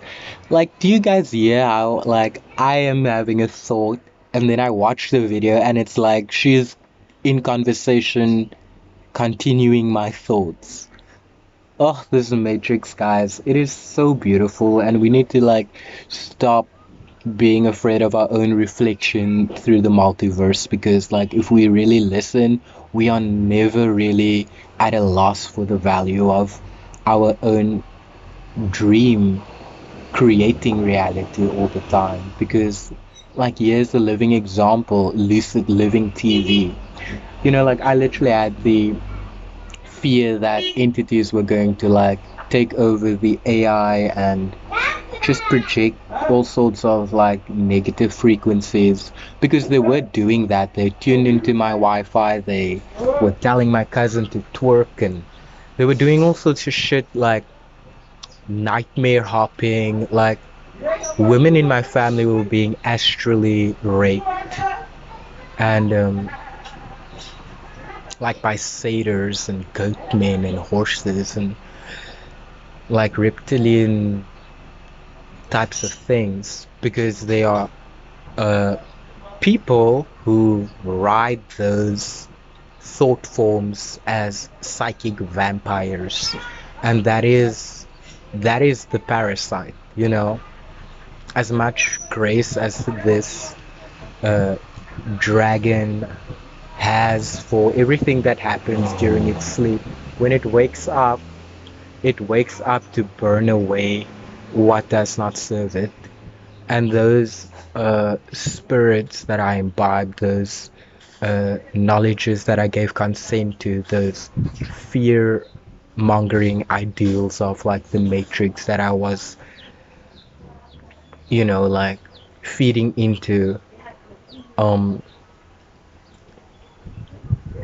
yeah, like it was like bringing me to the precipice of my own Rubicon and be like, is that the world that you want to live in? Do you want to manifest a world in which the technocrats and the usurpers and the knowledge hoarders and the dark occult priests and priestesses win? And I had to be like, hell no, I choose my family, I choose my life, I choose embodiment, and I want to have the best experience here. As much as I want to know my own reflection in God's eye and see what God's plan is for me, I can't claim to just always know what that is, because I need to have a matter of unconsciousness to the manifestation as well. Just because like if I don't have that element, there's nothing to work towards, there's nothing to experience, there's no currency to the feedback loop being created, because then it's just all time, no time, here, right now. Like every dimension is like a water solidity without form and void, containing the whole world in the final images of your recollection. And it's like I was staring at it from the other side of that, where it was like, I don't know if I'm like, you know, immersed into it, or like whether I'm plugged into it from the back, or like laying on like my face, staring into it from the front. It was so surreal, but I'm happy that I'm still here and I'm able to live to tell the tale, because it almost felt like I was at a choice of, well, we can take you up to heaven right now, we can rapture you, we can show you what it's like to live above the waters, but you're going to be very lonely there because you're just going to exist there as a disembodied consciousness that is able to experience everything all at once, and you are able to but you are only going to be able to experience in physicality there where you have a vehicle, and those who keep your memories. So it's like the waters in the divine feminine of my life, it was like telling me like your flame is busy deflating them because you are burning away their dreams. People were like my family were literally like the cell phones, their passwords and stuff got screwed up. They couldn't log into their Facebook. My cousins and stuff were feeling grimoire by their YouTube. It was like all the changelings that they hosted were out of sync with like, well, what do they want, and what do the individualizations of those entities want while being hosted by an individual who wants something different from them. Needs to fucking flow because it's awake. It needs to go. It needs to roll. And I said that if I renamed like a game or a fucking like world, it would be called War, WOR. That which war is row. Row, row, row your boat gently down the streams. Merrily, merrily, merrily, merrily. Life is but a dream. So that boat is not a rowboat, it's a dream boat. And it's huge. So like, what the fuck? So when you think of stuff like that, we have no choice but to be in the sea now. So what does that mean? Being more in tune. And I told you, we're going from Libra into Scorpio, water sign. Scorpio is not just any kind of water sign. It is murky waters. What is murky waters? Guys, again, if you make a donation of $80 or more with your email, I give direct personal readings like this. You guys know that I never promote myself in that way as a reader or a psychic, but I'm very tuned into these details of recognizing how to read astrology, how to read the days and the times and the numbers and things like that, and know how to create or communicate a narrative that is personal to your situation. So right now I'm talking more so about a worldly situation. So again, I can personalize this. So the thing about that is Libra's going into Scorpio. Scorpio is not any water sign. It is murky waters, mysterious waters, dangerous waters. When people think of murky waters, they think of dirty, icky, or it's hard to see. It's not clear. That doesn't mean that it's bad water. It just means that it's murky as fuck. Now, when we think of murky, we can think of what? What entity do we praise without knowing that we fucking praise it? Mercury. Yeah. It's Mercury waters, murky waters. Mercy waters, there's no mercy when the water is murky. To this entity that floats above, Quetzalcoatl or Quetz, whatever his name is also another extension of the same god, Mercury, Hermes, Thoth, Jesus. Same entity, guys. So we're actually talking about the god Mercury right now, which a lot of these Masons are afraid of. That is their boss.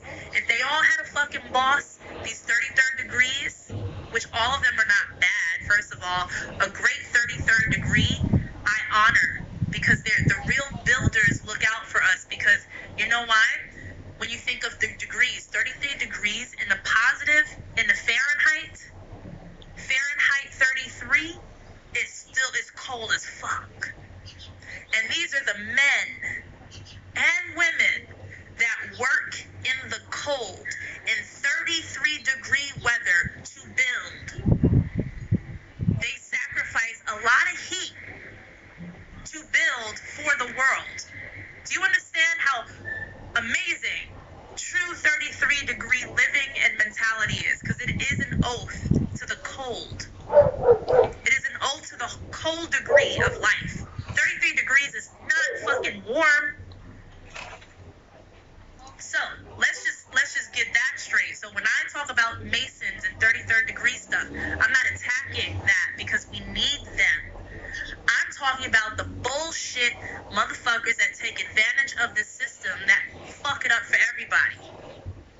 Those 33rd degrees, or one of these, or liars. Their boss though, their boss has waken up. Their boss is Thoth. Their boss is Mercury. Their boss runs the murky waters. Their boss is bringing Scorpio energy. Their boss is a Scorpion. These motherfuckers are definitely afraid of murky, no mercy Mercury right now. So, here we go.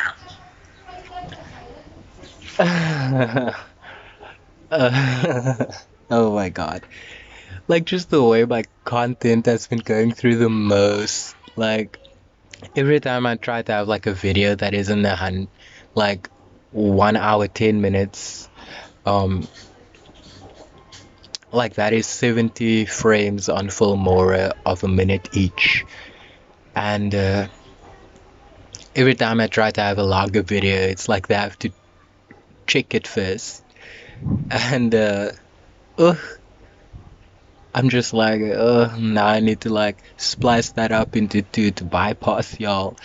It's so annoying, but like it's just like it's the truth. Like, there are people who does not want me to say what I'm saying, and I need to like have the stamina to like outwit them, you know, because I have the capacity, I have the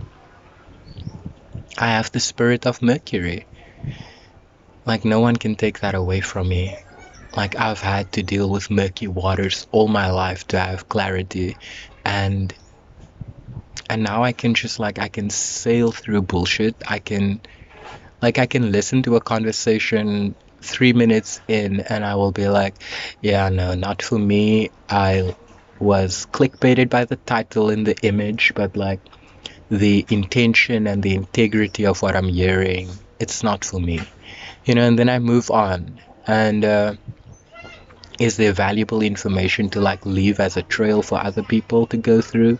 Of course, because it's not my prerogative to tell them what is in the water, because they're gonna need to have to find out for themselves when they swim.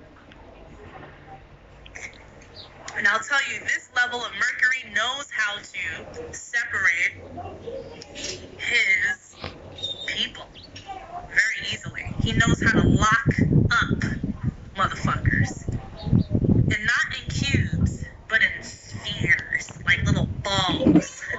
Spheres. You know why? Because the cube is not that, the cube is man-made. Okay? So when a master builder understands the coordinates of building a cube, they know how to, like, escape from a cube.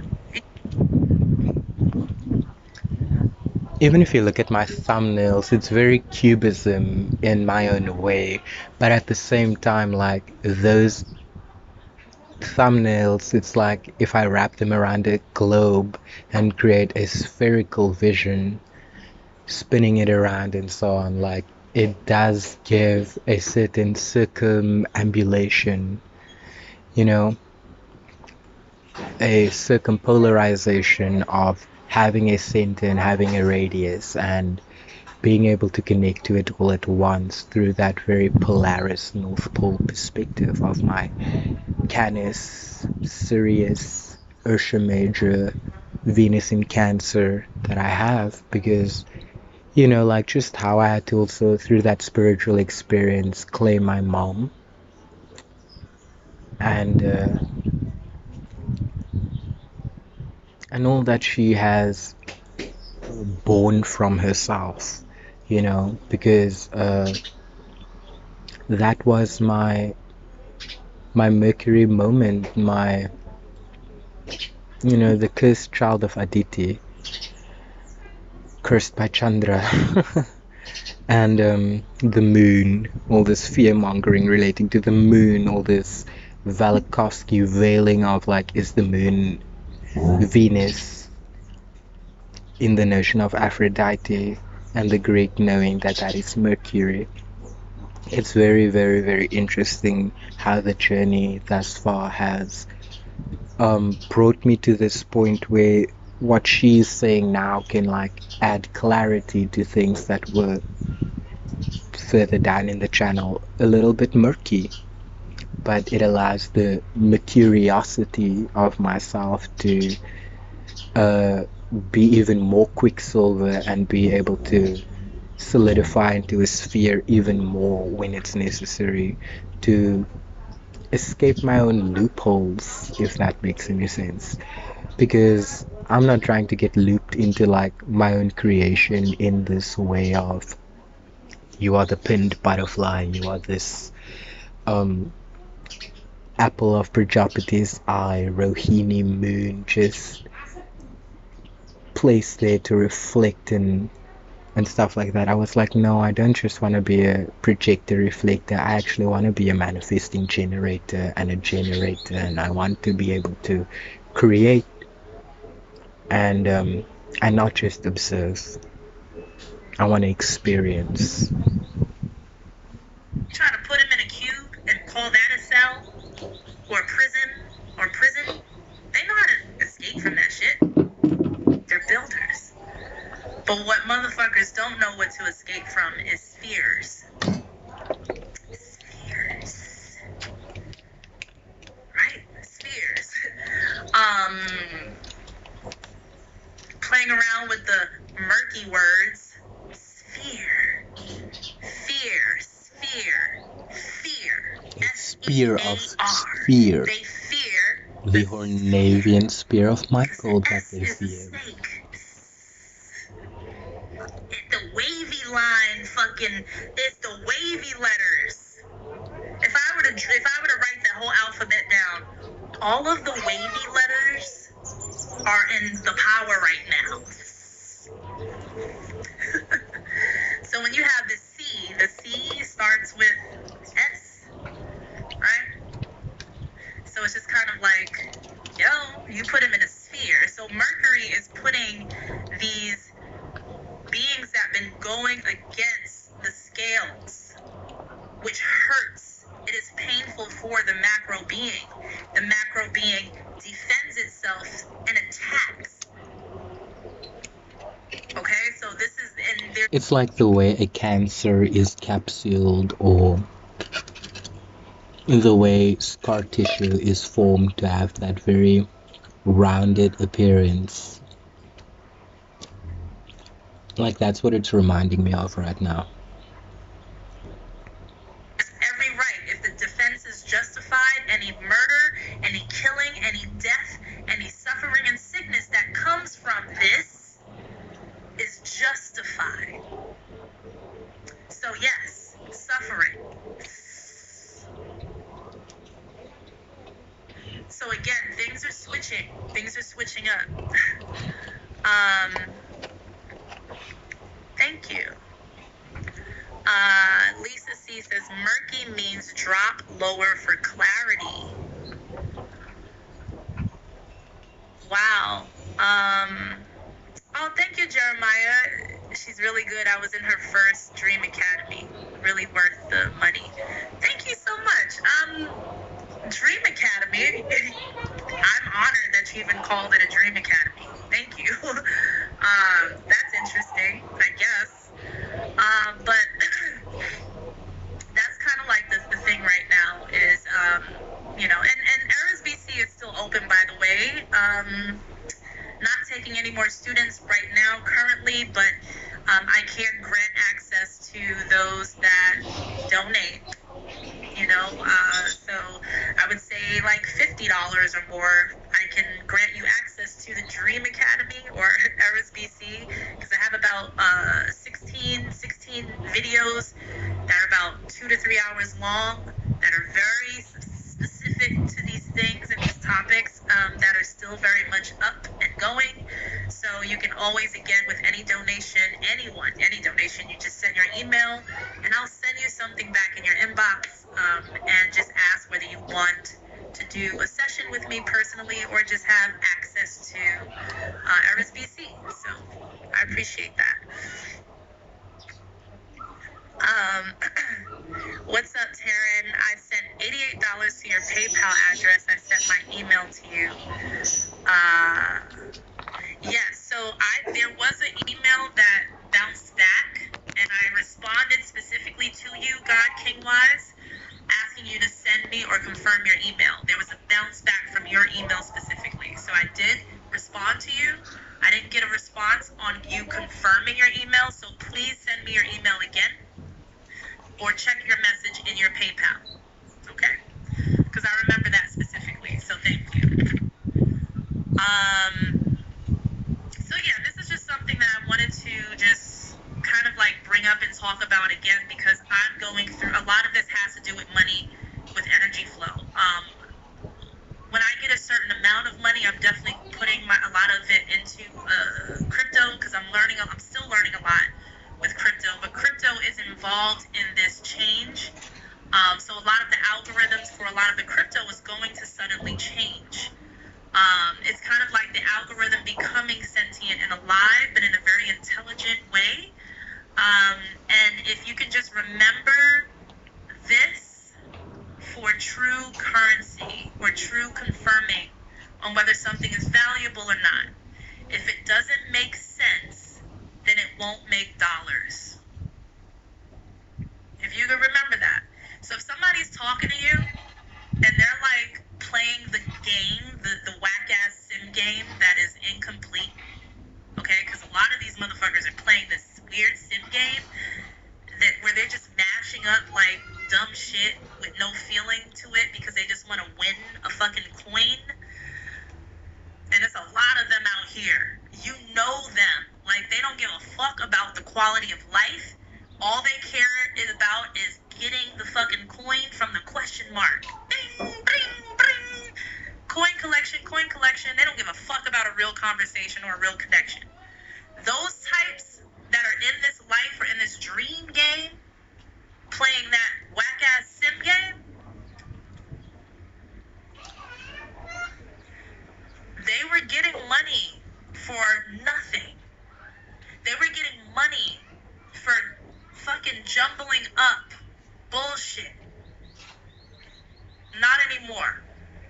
So I'm telling you, if you were going in that direction because you thought that was the only way, I'm telling you, remember this, even when they're fucking talking to you. If they're asking you questions, if they're having a conversation with you, if it don't make sense, it won't make dollars. Not in this world. It has to make sense. Our exchange has to make sense. Our conversation has to make sense. The connection has to make sense. I hope everybody that tunes into my channel finds value in what I have to say and that I am able to make sense even if I speak many languages all mixed together.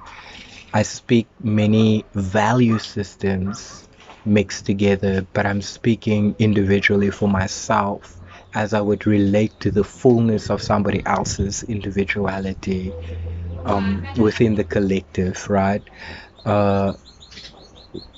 That's why I incorporate, lesser known channels and more well-known channels, and I get some inspiration and some art and some, you know, some quotes and things as like, you know, like there are people like, okay, I can find the value in terms of like they are doing the readings from the texts that I didn't have, or they are putting things together that I didn't necessarily have a historical timeline of, you know, but in terms of just the meaning that I coined from it and how that is related to my alchemical gnosis being shared, you know, that is what I hope to be the ultimate value of Keykeeper's channel, because I'm not trying to repeat stuff. I'm not trying to like have a library of like Manly P. Hall or everything I learned on Gnostic Informant or ripping off Slick Dissident. I'm trying to create my own value in terms of what is my value system in all of this circulating exchange, and what can I take from it for free, and what can I give back like tenfold when I add to that, you know, because that is Mercury, the god of thieves, in his higher vibration. It's learning that life belongs to everybody, and that the Prakriti and the Shaktis that we are all, like the prana, that we all are sustained by, learning to give that breath of life back and breathe life into worlds and dreams um, and currencies for people. That is what my purpose is in all of this. And yes, this conversation has been about like being specific when it comes to manifesting wealth, knowing what to associate yourself with as a value system, and circulating and sharing within that value system. You know, at Pure Lake, we got the word Ethonomica in likeness of my second name, Ethon, which means strength in Hebrew. So like I want to be strong in the value that I am able to add from myself, being creative and original, and not always feel like I need to have all these contracts and credits and checks and balances taxing me in the background.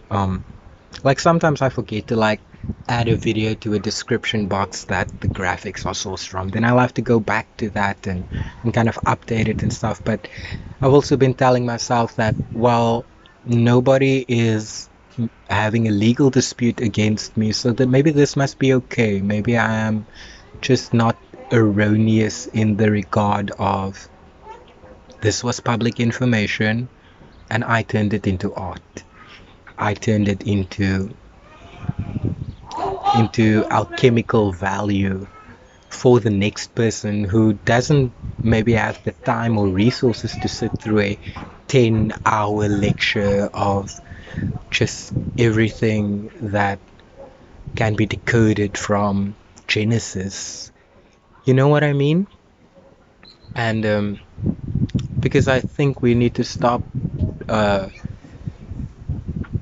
making people feel inadequate if they don't have that which has been called the substance. You know, it's not to say that these texts and things don't have substance anymore, but because it is so convoluted on the realm of interpretation, my journey has been to reinterpret favorably that which has been known, you know, and to take the element of we should be afraid of that because that part has also been known, and learning to like truly have balance, you know, because the truth just is, and we can't calculate it to like have a certain amount of views or you know, like making a thumbnail with like the formula of this is a clickbait worthy thumbnail. Sometimes the thumbnail just needs to be my fucking art, you know? And I love that I am able to experience alongside Darren Guy this ennoblement of the value of money, because as I mentioned in the past, I've had a very toxic relationship with money, you know, like because money was used by people in my family to drink and do drugs and eat until they are obese and all sorts of things like that. And I'm like, I'm not judging that, but it's not what I want, like my money to be as a reflection of how I feedback loop my own value to myself. If my money is my voice, I get off on listening to myself on YouTube. I kid you not, like I love listening to myself because it allows me to not be drowned out in all of these murky waters of everybody is saying the same words, but like the intentions and the branding and the like the ads that they have on their channel and like how much views they get and how much money they make from it. I just needed to ask myself, like, who are you going to be when you are aligned with your wisdom? Are you going to sit on a pedestal and sell it to people like for the highest bidding? I was like, fuck that shit. I want to be as open and transparent and free flowing to everybody that I meet. But I can't have that be my modus operandi without needing to alchemize the other enneagrammatic elements, without the other elements of life, and needing to survive, needing security, material senses, financial security, especially in the new age of cryptocurrency and where all of that is also going. I need to equip myself and build within myself the wellspring that can be an oasis to my family and the people that I love and choose to share with. And I can have a channel to that wellspring at Pure Keys Lake. That's why you see my my banner. It's that water, right?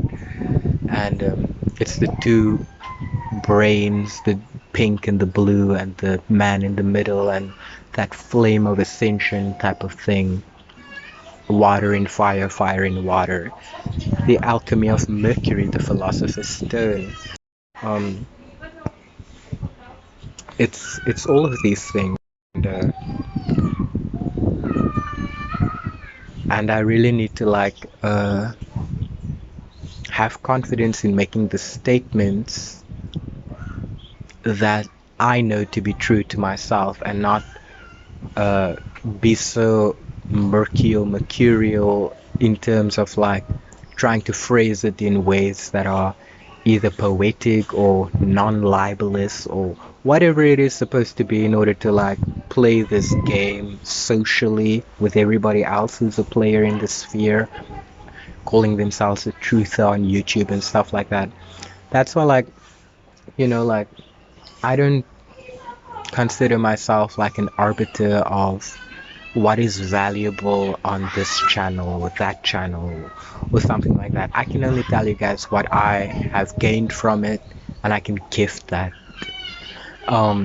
Everybody else can be open to explore the realms in which I found connections for themselves, but at Pure Keys Lake it is supposed to be an initiatory synthesis that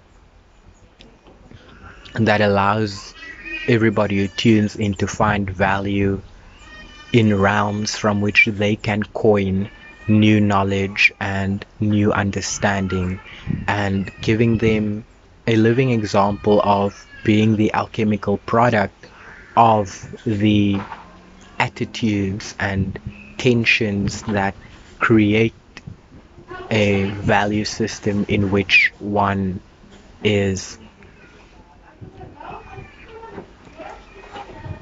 placed at the forefront of your own creation, because that's what I need to be responsible for in terms of just the value of my content, constantly improving upon it, building upon it, incorporating new information as I become privy to it, because I don't claim to know everything. I know I don't know everything, but I know how to connect. I know how to one-on-one with people who are open to receive the fullness of my light and not feel some kind of way like, oh yes, the sun conjunct the descendant, Mercury and Venus flanking it, his light is too bright, he scares us, he brings out our shadows, he's like making us feel inadequate and stuff.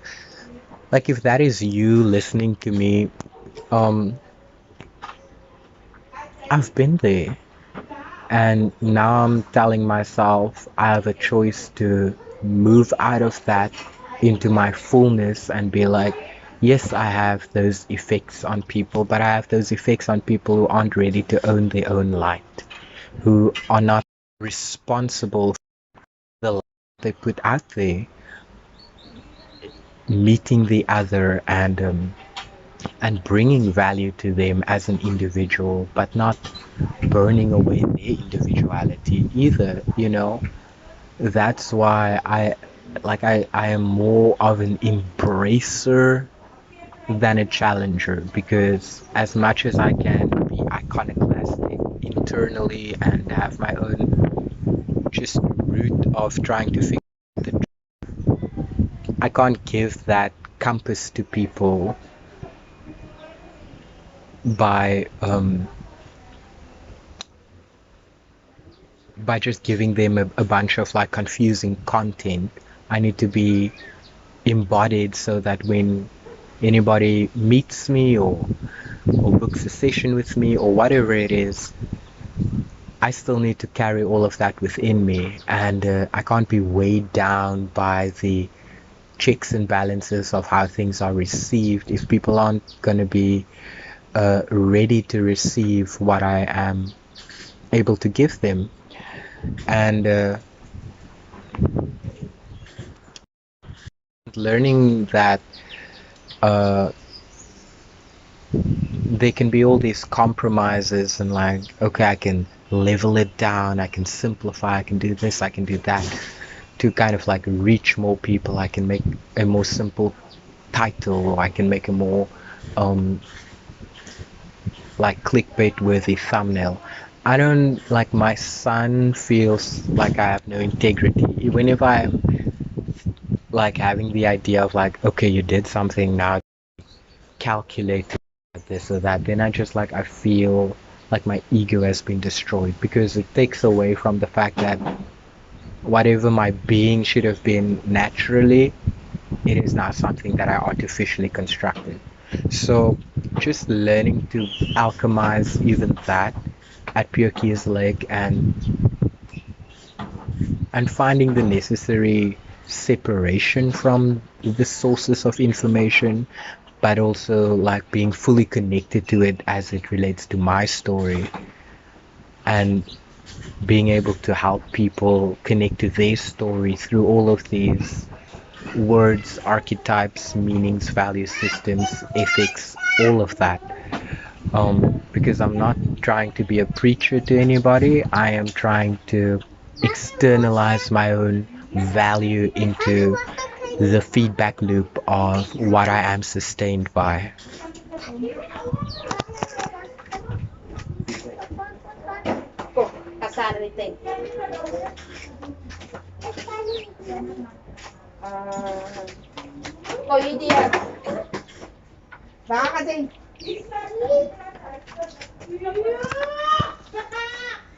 Oh, my YouTube, once again. Let's retry this.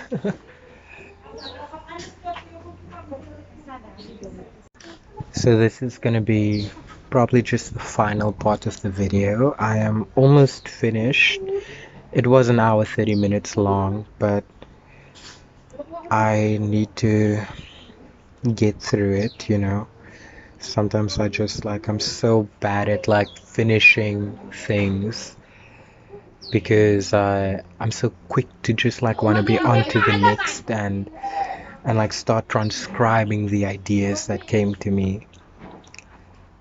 Like I have Uranus in the third with Jupiter, so whenever these insights, these fractals kind of bloom within me as a abundance, I am always trying to share it as authentically as possible, and that's why I do the interjections and stuff when I have the thoughts, because I don't really know like how it would have value ex post facto, because in this sense you can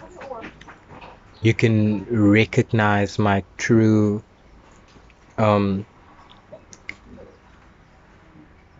like my alchemical state, you know. You can hear what are the base metals to me based on like the din of the rock in the music of what I hear and how I kind of like create harmonies and steganographia in relation to that, you know. In my ciphers and things like that that I learned from Slick Dissident and Formscapes, that is like my shorthand. But these videos, listening to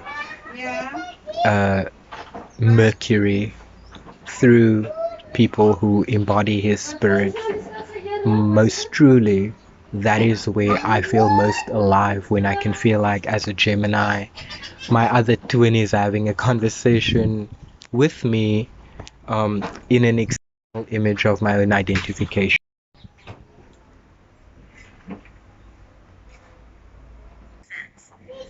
If it makes sense, of course dollars is coming. Of course. And to me, that's money, that's a true money system that is restarted, and it's traveling like a snake. It's not going in a straight line. It's not on linear. So it's kind of like a train, right? So there's a train going straight.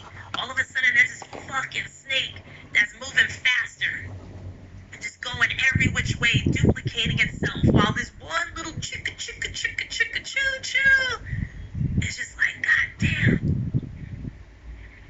the fuck, like all these snakes.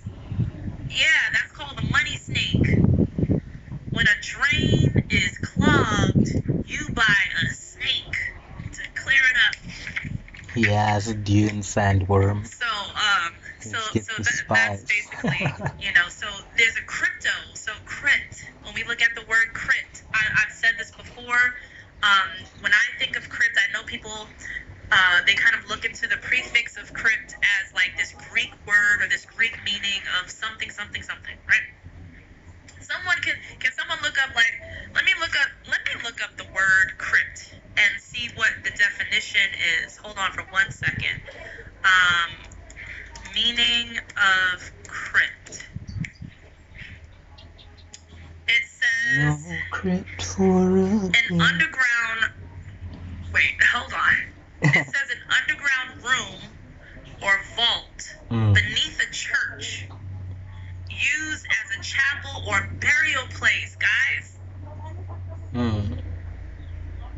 Mercury is the god of the underworld as well. That's why you see the Pluto glyph because this is looking important, like because Mercury holding up the sphere cryptocurrency in is being crescent. reset.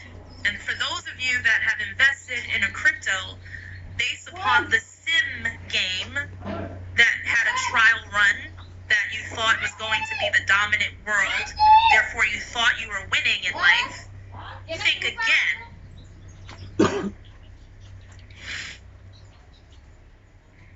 Okay, so I'm going to read this definition of crypt again. It says, crypt means an underground room or vault beneath a church, used as a chapel or a burial place. So it can be a burial place or a place of worship. Anything that is vaulted is secured and closed and private. Anything So is Mary and Mariah cryptos for maritime admiralty law of how our products of imagination is circulated by sea? So a hidden place that is vaulted, an underground church, and a cemetery. Worshippers of death. Alright? So that's what crypt means. So crypt O means anything that ends with the O is allowing an opening or portal, which is the O. That's why I said, which is an O, allows whatever worship or whatever has been happening underground, whatever's in that burial place, to come through the portal of the O into the system of currency called the world. Crypt O. Crypt. Door wide open. Tales from the crypt. I always refer to the show Tales of the Crypt, Tales from the Crypt. That was like back in the early 90s, I believe. Tales from the Crypt. So death. So this money, crypto, is associated with death. Now, this is not a bad thing. All money comes from death. It is a recycling of the energy that needs to be brought back to life through money. This is a systematic thing. So this doesn't, all money is blood money, first of all. So let's not get that twisted. But what kind of death? What kind of death? You know how when a hunter kills to eat, when he kills his prey, when he kills his fucking prey, which was once alive and now it's dead, he's supposed to eat. He feeds his family with what he killed. It's a big beast, a secret, whatever it is. He killed it. He must eat it with his family. He must eat it. You don't just kill for no reason. If you're a hunter, you kill to eat. If this hunter leaves this body to rot after a certain amount of time, he will poison himself and his family. The meat has gone bad. It's supposed to be fresh death. Do you guys hear me? It's supposed to be fresh death. You need that fresh meat. That warm fucking body. That's real exchange of energy. So the animal that was preyed upon, worshipped somehow, that was preyed upon and killed, all in the name of feeding the family. One requirement that this entity has been sacrificed is eat me fresh so that I may live through you and your family. Therefore, I never die. Thank you for giving me life by killing to stay alive. How do I know this? Does it make sense though? So it should make dollars. Any more donations, guys? Is what I'm saying making sense? Is it written down in any books? No. You can't find what I said written down. Therefore, written word has been overridden by wisdom. So, now, if what I'm saying is making sense, then it feels good and it means something. But when you kill something and you just let it rot, or things that have been killed, flies are around it, it smells, the shit is decaying, and you go back to that to go make food, that is the money that they were about to fucking let in. Zombie money, seed money. They were about to let the fucking zombies in, guys. Like zombies, stink, smelly, fucking fly, maggot infested money, crypto. And that shit was about to come through. Like my arm is tingling just from that. But trust and believe they've already released that shit.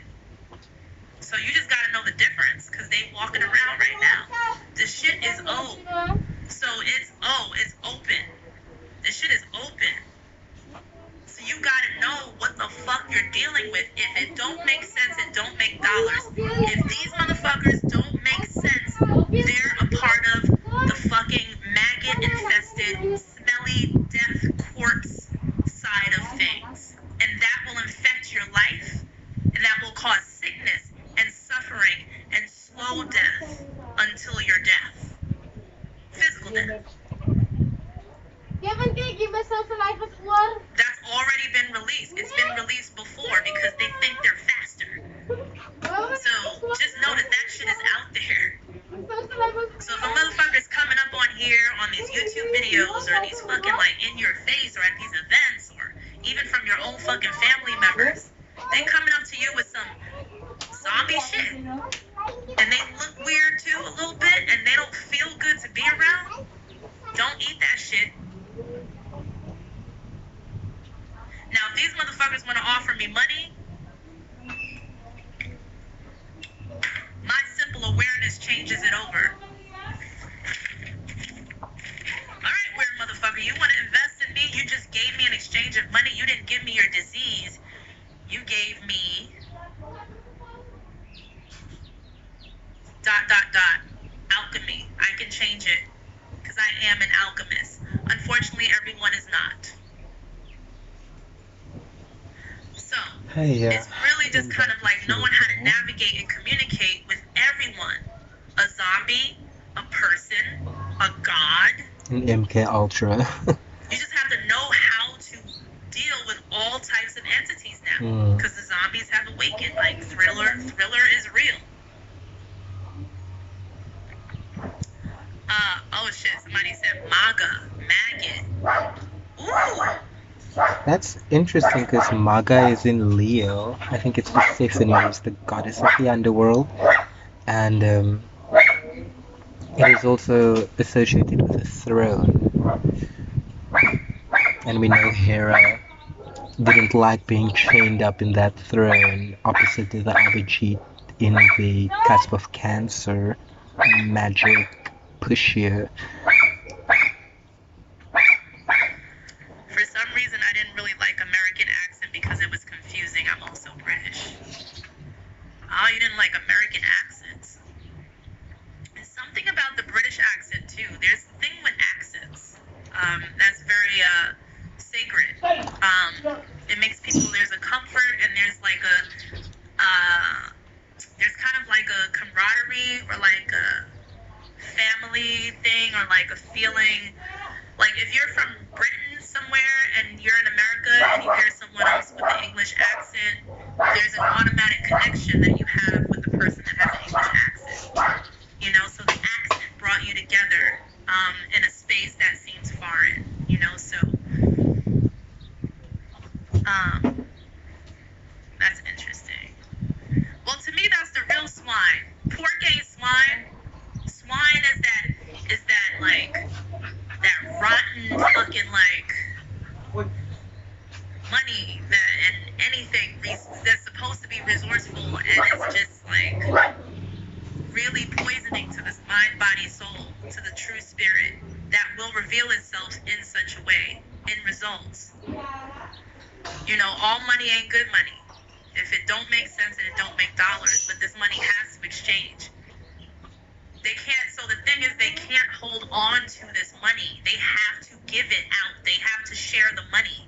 Now, if it's dead money that has been like death, that real underbelly of crypt, you have to know what to do with it. They got to give it out. The current has to move, whether dead or alive.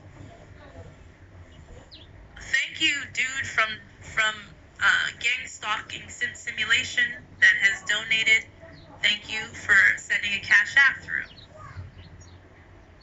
So it has to move, right? So let's just say this person that has donated this money to me, which I've seen here in the comments, which has said some sly shit in the comments, right? What is he really sending me when he's sending me his donation? Am I accepting it, or do I have an automatic defense that alchemizes the intention to make sure that I benefit from it, that I don't get sick from it, and maybe in exchange, there's a part of him that I somehow cleansed because he needs it. So I love Taryn Guy. She is such a... Oh, I don't even want to defile the word, but she is a queen. You know what I mean? She is a queen. now a real exchange system has happened with the zombie motherfuckers and the others. Oh, you got zombie money? You know that shit gonna make me sick if you give it to me, but if you do give it to me and I alchemize that shit, does it help you from giving it to me? How much money you got? Are you really fucking dying for real? You got this weird ass fucking disease, and you got all this money, and you know if you give it to somebody like me or to me, that somehow I can suddenly help cure that disease because you've released the fucking rotten shit, and I just know what to do with it because it's called the true power of the dung beetle. Yes. I don't have to eat shit at all, but I can come from it. The dung beetle, right? True Egyptian power. The scarab. The scarab. Scarab. I think I'm learning more and more as to the fact that I have the moon in Scorpio and Venus in Cancer in the 8th and 12th house. How it relates to the fact that I have the South Node in Pisces in Revati in the 4th.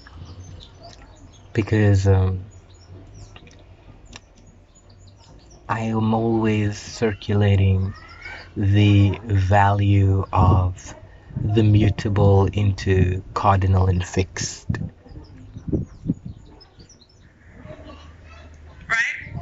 So when I go into the scarab, however you want to call it, or whatever you want to call it, that's when I am granted the true power to even be in a position to do that. There are initiations for that. Not anyone can just do that. You can't just do that. You have to know what you're doing. So there's an initiation process that takes place, just like anything. So if you have interest in it, then you must be taught by the actual entity itself. Scarab. A lot of people are scared of shit. Dung. Death. Rotting flesh. Maggots are beautiful, by the way. If you have maggot-filled money, give it to me.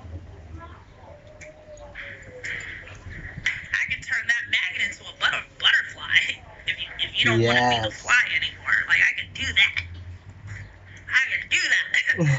The power of the scarab. This is me, yes.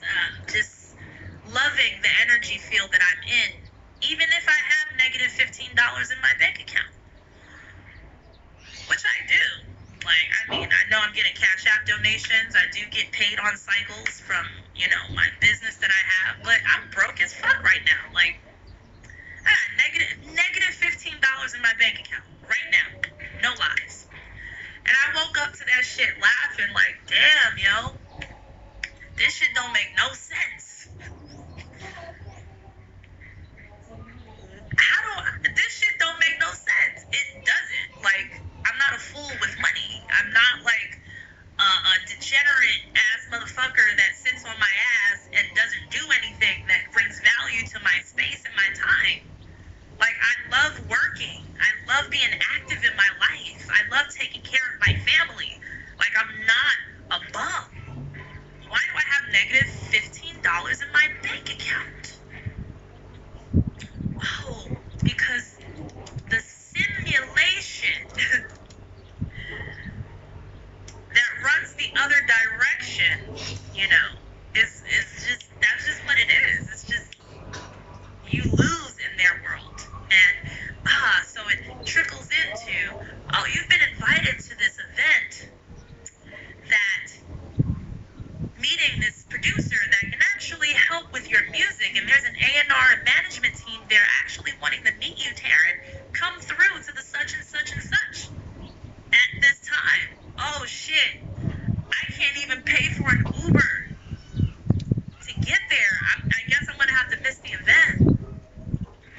they are watching me because I am an important tool in the game, but they're like hoping that I figure it out.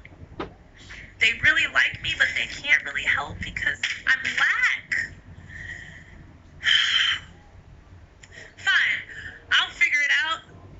I'll create money out of thin air. I got weird motherfuckers that watch YouTube videos that I make, and somehow they're able to understand my language because I feel at home with them and they feel like family to me. And I'm not asking them for money. I'm just talking to them, and somehow something is connecting and there's some actual synergy going on. And if they want to donate, then they do.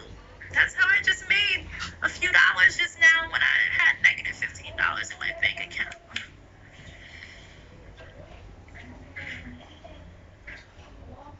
So, wait, so if she was supposed to go to this special event that she does deserve to be at based upon her legacy and path, she can go? She does have enough money to call an Uber? God damn it, the simulation can't break her. We can't fucking kill this bitch. She can actually go to where she's supposed to flow because she actually has money in her Cash App and PayPal all of a sudden. Fuck, who is this bitch? Yeah. Well, you know, I'm not asking for a bunch of money, thousands of dollars, even though I kind of owe rent too, you know, and I'll pay that somehow. You know, just something to make sure that I flow in the right direction of my scale so that the God of, like, the real God boss doesn't, like, get upset.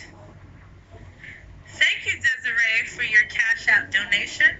I appreciate you. Thank you.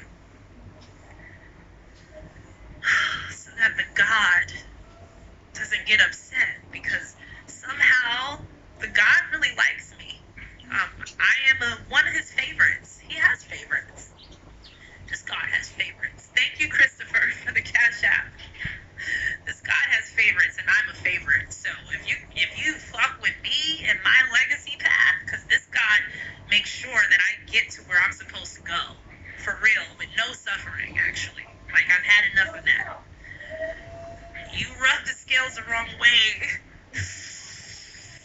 Ooh, the big boss comes out on these motherfuckers that really, really try to block people like me. People like me, because I'm not the only one. We are each other. We help each other on different levels, different degrees. Some of us are able to fucking step back while another point of view of ourselves steps up because they have enough energy to. After that, we kind of like flow and exchange. There's more of us. And we're so fucking beautiful, and we love to dance. And this God enjoys dancing too, and watching the dance and being a part of it. This God is awake. And it is the God of the 33rd and beyond. So, whatever they created as blockers in the simulation to block people like me, which is God's real family, then they can't change that code. So it's done. So they're locked in and sphered in their fucking code. Thank you, Vincent, for your Cash App donation, Vincent. Appreciate you. Thank you. They fucking, like, they're locked into the code. They can't change it. They are who they are. So now game is on. Now it's a real game. It's not a simulation based upon old-ass Fruit Loops. We're not living in a Fruit Loop cereal box anymore. We are in a real war. W-O-R. So, because that A is like the first, it's like a ladder, it's the first step on a ladder. Like climbing, I guess, maybe, you know. No A for the war. War. Oh, war. Right? You add an H to that, that turns me into a whore. Oh.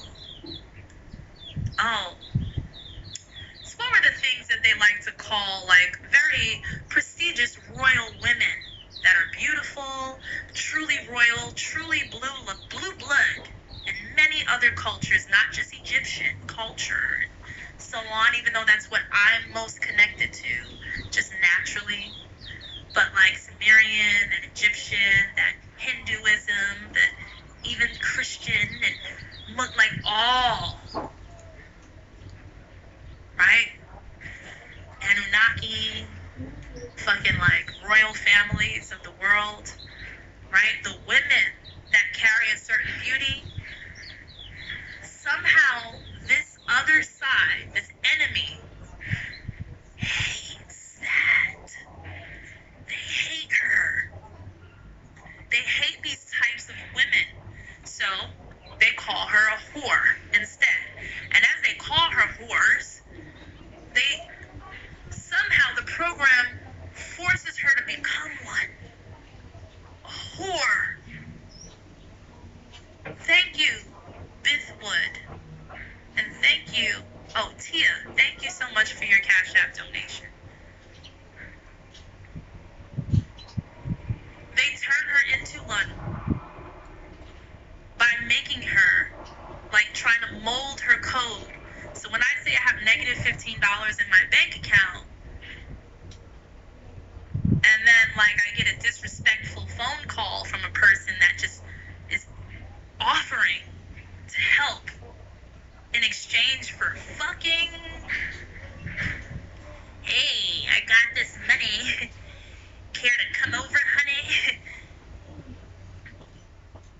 I know you know that I'm in need, and I don't compromise that level of my integrity for money at all. Like, I would literally rather sleep in a tent. I can never become a whore. Now, there's a business for that. There's a thing for that. There are women that don't mind that. I thank you. Again, we do things that sometimes others don't want to do, but if we do it well, we make sure that we represent that part well. So there's no beef with whores. Just be a good one. And thank you. So that I don't have to be one, and somehow we stay connected. So now I'm connected to the good whores anyway that they want. So, no shade to whores, but I'm just not one.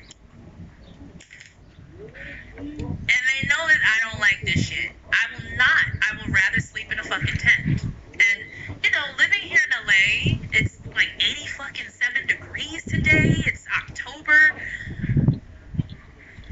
If I bought a nice-ass tent with a comforter, with a light bag, and I had a fucking Bluetooth speaker, somehow phone bill magically paid, no rent, found a nice corner somewhere in LA, nice sleeping bag, a few outfits, an area to go take a shower somewhere every other day, maybe, not every day, I don't know. I think I would be fine. If that's the worst case fucking scenario, I literally had to go in my mind and say, so that I had no fear. If I were to ever end up, if that is my worst case scenario, would you be okay with that? Yeah. I guess I'll be camping for a month or two or something. I'll just be camping. That's fun. Call me homeless, I guess. This is the true spirit of how you alchemize words of power that has been used against you, because there's always power in every, just the fact that words are spoken with the breath of life. So never underestimate the breath, your measure of the waters, because you can only extend yourself as far and wide as your reflection can see yourself.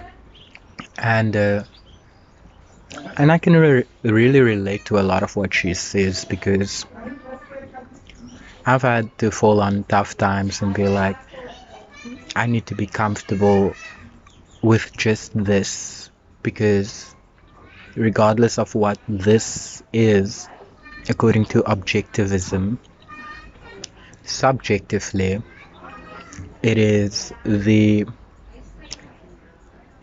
breeding ground of me constantly fortifying my happy place inside. Because Mariah Carey said it. They can say anything they want to say, trying to bring me down, but I will not allow anyone to succeed, hanging clouds over me, and they can try hard to make me feel that I don't matter at all. But I refuse to falter in what I believe, or lose faith in my dreams. 'Cause there's a light in me that shines bright. Yes, they can try, but they can't take that away from me.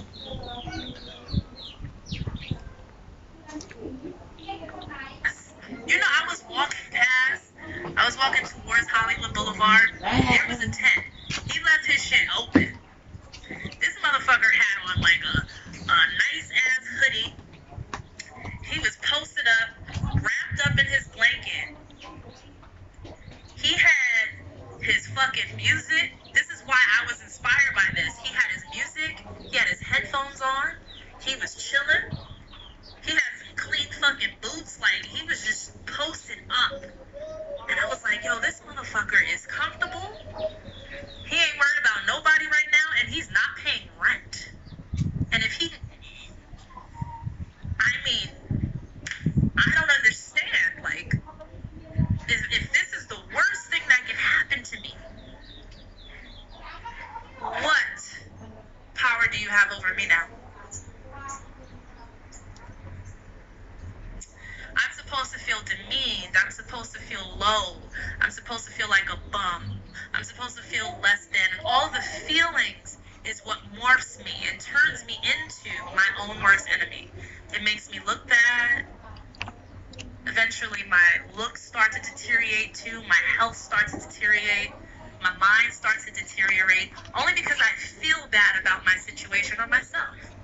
But if I still feel good, even if I were living in a fucking tent, they have no power over me. And that's a true blue blood mentality. Because you can be very wealthy in legacy, but very broke for the meantime on your way to the fucking legacy. Because I'm telling you, that bridge might have been, that bridge was broken. That bridge was fucking, there is no bridge. Like, the bridge to my legacy has been bombed. That shit has crumbled. I have no way to get to my legacy. Oh shit. I know how to bring tattoos to life. Because real tattoos come to life. Did you guys know that? Check your tattoos on your body now. Oh, anytime. Oh, girl, you didn't know that, since you a Latin girl, you's a Latin girl. Let me just remind you, Latin girl, that, you know, anytime they burn your bridges, which they spend a lot of time doing. Thank you, Aisha, for your Cash App donation. Anytime they burn a bridge, because they spend a lot of energy burning a fucking bridge. That's how obsessed they are with stopping a fucking legacy, stopping very worthy motherfucker from breathing. Like, cutting off air supply. Anytime they do that, oh, just remember you have wings. Like, you literally have wings. Like, you have a few options, too. You have these kind of wings, you got these kind of wings. So they forget that you can fly,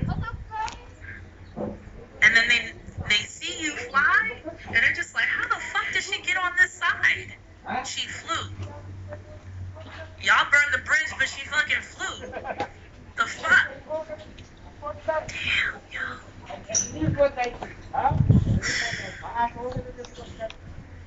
Fuck.